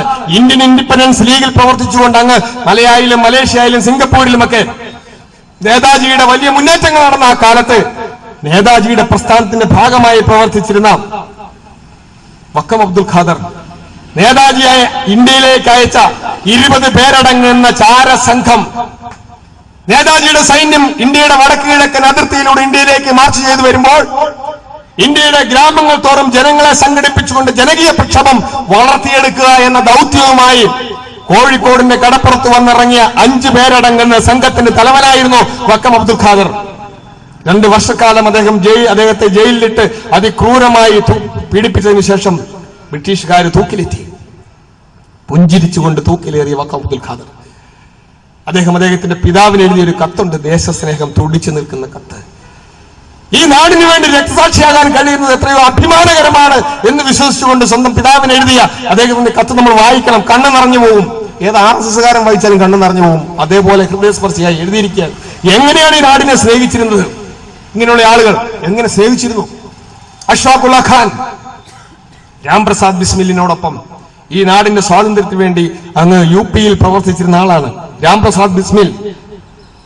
ഹിന്ദുസ്ഥാൻ സോഷ്യലിസ്റ്റ് റിപ്പബ്ലിക്കൻ അസോസിയേഷൻ എന്ന പ്രസ്ഥാനം, ഭഗത് സിംഗ് അടക്കമുള്ള, ആസാദ് അടക്കമുള്ള ആളുകൾ പ്രവർത്തിച്ചിരുന്ന ആ പ്രസ്ഥാനത്തിൽ പ്രവർത്തിച്ചിരുന്ന ആളാണ് രാംപ്രസാദ് ബിസ്മിൽ. ബ്രാഹ്മണനായിരുന്നു, കടുത്ത മതവിശ്വാസിയായിരുന്നു പണ്ഡിറ്റ് രാംപ്രസാദ് ബിസ്മിൽ. ആ രാംപ്രസാദ് ബിസ്മിലിനോടൊപ്പം അദ്ദേഹത്തിന്റെ ഒരു സഹപ്രവർത്തകനായ അദ്ദേഹത്തോടൊപ്പം കൂടി ഏറ്റവും ഉറ്റ അനുയായിയായി പ്രവർത്തിച്ച ആളാണ് അഷ്ഫാഖുള്ള ഖാൻ. സഹോദരന്മാരെ പോലെ കടുത്ത ഇസ്ലാം മതവിശ്വാസിയായ അഷ്ഫാഖുള്ള ഖാൻ നെഞ്ചോട് ചേർത്ത് പിടിച്ചുകൊണ്ട്, ഖുറാൻ നെഞ്ചോട് ചേർത്ത് പിടിച്ചുകൊണ്ട് തൂക്കിലേറിയ അഷ്ഫാഖുള്ള ഖാൻ, ഭഗവത്ഗീത നെഞ്ചോട് ചേർത്ത് പിടിച്ചുകൊണ്ട് രക്തസാക്ഷിയായ രാംപ്രസാദ് ബിസ്മിൽ, 2 പേരും ഒരേ ദിവസം ഒരേ സമയം തൂക്കുമരത്തിലേറി. ഫൈസാബാദ് ജയിലിലും ഖരഗ്പൂർ ജയിലിലും 2 ജയിലുകളിലായി 2 പേരും തൂക്കിലേറ്റപ്പെട്ടു. മരിക്കുന്നതിന് മുമ്പ് 2 പേരും ചേർന്ന് ഇന്ത്യയിലെ കോൺഗ്രസിന്റെ നേതാക്കന്മാർക്ക് ഒരു കത്തയച്ചു. അവർ പറഞ്ഞ ഇതാണ്: മദ്രാസിൽ നടക്കാൻ പോകുന്ന അടുത്ത കോൺഗ്രസിന്റെ സമ്മേളന സ്ഥലത്ത് ഞങ്ങളുടെ ഈ ആവശ്യം ഒരു പ്രമേയമായി നിങ്ങൾ അവതരിപ്പിക്കണം. ഈ രാജ്യത്ത് രാംപ്രസാദ് ബിസ്മിൽ, കടുത്ത ആര്യ സമാജക്കാരനായ രാംപ്രസാദ് ബിസ്മിലിനും കടുത്ത ഇസ്ലാം മതവിശ്വാസിയായ അഷ്ഫാഖുള്ളയ്ക്കും സഹോദരന്മാരെ പോലെ ഒരുമിച്ച് നിന്നുകൊണ്ട് ഈ നാടിന്റെ മോചനത്തിന് വേണ്ടി പ്രവർത്തിക്കാൻ കഴിയുമെങ്കിൽ ഈ രാജ്യത്തിന്റെ മോചനത്തിന് വേണ്ടി ഹിന്ദുക്കൾക്കും മുസ്ലിങ്ങൾക്കും ഏക മനസ്സോടെ പ്രവർത്തിക്കാൻ കഴിയും എന്നത് ഞങ്ങളുടെ ജീവിതത്തിലെ അവസാന സന്ദേശമായി നിങ്ങൾ ആ സമ്മേളനത്തിൽ ഒരു പ്രമേയമായി അവതരിപ്പിക്കണം. ഞങ്ങളുടെ ജീവിതത്തിന്റെ സന്ദേശമായി ഈ രാജ്യത്തെ ജനങ്ങളോട് നിങ്ങളിത് പറയണം. ഹിന്ദുക്കളും മുസ്ലിങ്ങളും ഒരുമിച്ച് നിൽക്കണമെന്ന് ഒരാവശ്യം. ബ്രിട്ടനെതിരായ യുദ്ധം നടത്തുന്നതിൽ രക്തസാക്ഷിയാകുവാൻ പോരടിക്കുവാൻ മതം അവരുടെ മുന്നിൽ തടസ്സമായില്ല, ഒരു വിശ്വാസവും തടസ്സമായില്ല. ഒരുമിച്ച് നിന്ന് പോരടിച്ചു. മറന്നു പോകരുത് ഇത്തരം പേരുകൾ. നമ്മുടെ ചരിത്രത്തിൽ അപൂർവമായി മാത്രം നമ്മൾ കേൾക്കുന്ന പേരുകളാണ് ഇത്തരം നാമങ്ങൾ. നേതാജി സുഭാഷ് ചന്ദ്രബോസിനോടൊപ്പം പ്രവർത്തിച്ചിരുന്ന ക്യാപ്റ്റൻ ഷാനവാസ് ഖാൻ നേതാജിയുടെ സൈന്യത്തിലെ ക്യാപ്റ്റനായിരുന്നു. 1946 ചെങ്കോട്ടയിൽ വിചാരണ ചെയ്ത് തൂക്കിലേറ്റുവാൻ വേണ്ടി ബ്രിട്ടീഷുകാർ കൊണ്ടുവന്ന 3 INA തലവന്മാരുണ്ടായിരുന്നു, ഭടന്മാർ.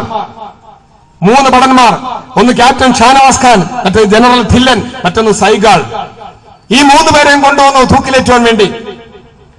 ഈ നാടിന്റെ സ്വാതന്ത്ര്യത്തിന് വേണ്ടി രക്തസാക്ഷിയാകാൻ സന്നദ്ധനായി വന്ന, മുൻനിരയിൽ നിന്ന് പ്രവർത്തിച്ച ക്യാപ്റ്റൻ ഷാനവാസ് ഖാൻ. അദ്ദേഹത്തിന്റെ ഒരു വാചകമുണ്ട് നേതാജിയെ കുറിച്ച് പറയുന്നിടത്ത്. നേതാജി, എന്റെ നേതാജി, ഇതാണ് അദ്ദേഹത്തിന്റെ വാക്കുകൾ.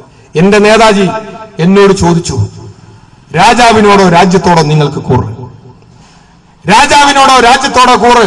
അതായത് ബ്രിട്ടീഷുകാരനായ രാജാവിനോടാണോ ഈ രാജ്യത്തോടാണോ നിങ്ങൾക്ക് കൂറ്? ഇതേ ചോദ്യമാണ് ഇപ്പോഴും നമ്മളോട് ചരിത്രം ചോദിച്ചുകൊണ്ടിരിക്കുന്നത്. ഞാൻ എന്റെ നേതാജിക്ക് വാക്ക് കൊടുത്തു. ഈ രാജ്യത്തോട് കൂറുള്ളവനായിരിക്കാൻ ഞാൻ തീരുമാനിച്ചു. അതായത് ബ്രിട്ടീഷുകാരുടെ സൈന്യത്തിലുണ്ടായിരുന്ന ആൾ ആ സൈന്യം ഉപേക്ഷിച്ചുകൊണ്ടാണ് ഈ സമരത്തിൽ പങ്കെടുക്കുന്നത്, നേതാജിയുടെ സൈന്യത്തിന്റെ ക്യാപ്റ്റനായി മാറുന്നത്. ഞാൻ എന്റെ രാജ്യത്തോട് കൂറുള്ളവനായിരിക്കാൻ തീരുമാനിച്ചു. ബ്രിട്ടീഷ് രാജാവിനെ ഉപേക്ഷിക്കാൻ തീരുമാനിച്ചു. എന്റെ നേതാജിക്ക് വേണ്ടി, ഈ നാടിന് വേണ്ടി ഞാൻ എന്റേതായ സകലതും സമർപ്പിച്ചു. എന്റെ വീട്, എന്റെ കുടുംബം, എന്റെ സ്വത്ത്, എന്റെ പാരമ്പര്യങ്ങൾ, എന്റെ സർവസ്വം ഈ നാടിന് വേണ്ടി സമർപ്പിക്കാൻ ഞാൻ തീരുമാനിച്ചു. ക്യാപ്റ്റൻ ഷാനവാസ് ഖാൻ. ഒരു വശത്ത് Hindus we don't waste our energy fighting Britishers എന്ന് സിദ്ധാന്തമുണ്ടാക്കി ഹിന്ദുക്കളെ നിങ്ങൾ ബ്രിട്ടനെതിരെ യുദ്ധം ചെയ്ത് ഊർജം പാഴാക്കരുതെന്ന് പറഞ്ഞുകൊണ്ട് ഈ രാജ്യത്ത് പോരടിക്കാൻ സന്നദ്ധമായി വളർന്നു വന്നിരുന്ന ഹിന്ദുമത വിശ്വാസികളുടെ ആ മനസ്സിനെ വികലപ്പെടുത്തുവാൻ, മലിനപ്പെടുത്തുവാൻ വേണ്ടി ആശയപ്രചാരണം നടത്തിയിരുന്ന ആളുകൾ, വർഗീയവാദികൾ ഒരു വശത്ത് പ്രവർത്തിക്കുമ്പോഴാണ് ഈ വിധത്തിൽ എന്റെ നാടിന് വേണ്ടി സകലതും സമർപ്പിക്കാൻ ഞാൻ തീരുമാനിച്ചു നേതാജിക്ക് വേണ്ടി എന്ന് പറയുന്ന വിപ്ലവകാരികൾ ഉണ്ടായി വന്നത്. നേതാജിയോടൊപ്പം നേതാജി ജർമ്മനിയിൽ നിന്നും ജപ്പാനിലേക്ക് നടത്തുന്ന 90 ദിവസം നീണ്ടു നിൽക്കുന്ന ഒരു അന്തർവാഹിനി യാത്രയുണ്ട്. ആ അന്തർവാഹിനി യാത്രയിൽ നേതാജിയോടൊപ്പം ഉണ്ടായിരുന്ന ആള് അബീദ് ഹസനാണ്, ഇസ്ലാം മത വിശ്വാസിയാണ്. നേതാജിയുടെ അവസാന യാത്ര, അതേ ജപ്പാൻ യുദ്ധത്തിൽ പരാജയപ്പെട്ടതിനെ തുടർന്ന് സോവിയറ്റ് സ്ഥാനപതി കാര്യാലയത്തിൽ അഭയം നേടുക എന്ന ലക്ഷ്യം മുൻനിർത്തിക്കൊണ്ട് നേതാജി ഒരു വിമാനത്തിൽ തൈവാനിലെ ടൈഹോക്ക് വിമാനത്താവളത്തിൽ നിന്നും പറന്നുയരുന്ന സമയത്ത് നേതാജിയോടൊപ്പം ഉണ്ടായിരുന്ന അദ്ദേഹത്തിന്റെ സഹചരനായിരുന്ന, സഹപ്രവർത്തകനായിരുന്ന ഹബീബ് റഹ്മാൻ. ആ ഹബീബ് റഹ്മാനാണ് നേതാജിയുടെ അവസാനത്തെ നിമിഷങ്ങളെ കുറിച്ച് പിന്നീട് ലോകത്തോട് പറഞ്ഞത്. ഹബീബ് റഹ്മാൻ. എത്രയോ പേരുകൾ നമുക്ക് കാണാൻ കഴിയും ഈ നാടിന്റെ ചരിത്രത്തിൽ. എത്രയോ പേർ. അതിർത്തി ഗാന്ധി, ഗാഫർ ഖാൻ, ഇല്ലേ? ഖിലാഫത്ത് പ്രസ്ഥാനം മറന്നു പോകരുത്. ഖിലാഫത്ത് ഈ നാടിന്റെ സ്വാതന്ത്ര്യത്തിന് വേണ്ടി. എന്തിന്? മഹാത്മാഗാന്ധി നിസ്സഹകരണ പ്രസ്ഥാനം പ്രഖ്യാപിക്കുന്നത് 1920 ഏപ്രിൽ മാസത്തിലായിരുന്നെങ്കിൽ, അല്ല ആഗസ്റ്റ് മാസത്തിലായിരുന്നെങ്കിൽ, 1920 ആഗസ്റ്റ് മാസം 1-ാം തീയതിയാണ് മഹാത്മാഗാന്ധി നിസ്സഹകരണ പ്രസ്ഥാനം പ്രഖ്യാപിക്കുന്നതെങ്കിൽ അതിനും ഏതാനും മാസങ്ങൾക്കും മെയ് മാസം 28-ാം തീയതി 1920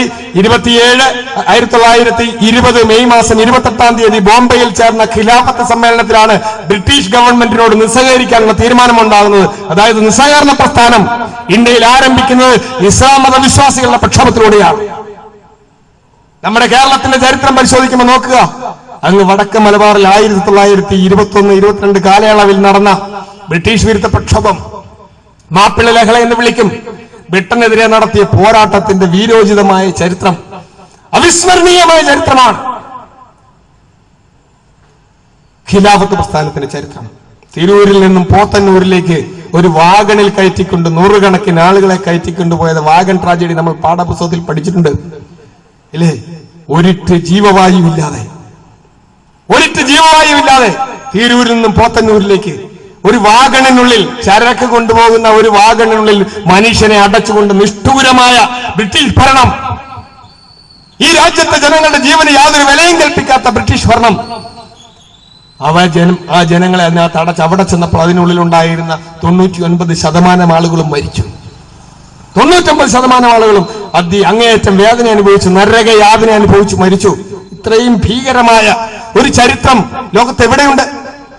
ഈ രാജ്യത്ത് ഇസ്ലാം മത വിശ്വാസികൾ രാജ്യത്തിന് വേണ്ടി പോരടിച്ചിട്ടില്ലെന്നാണ് പറയുന്നത്.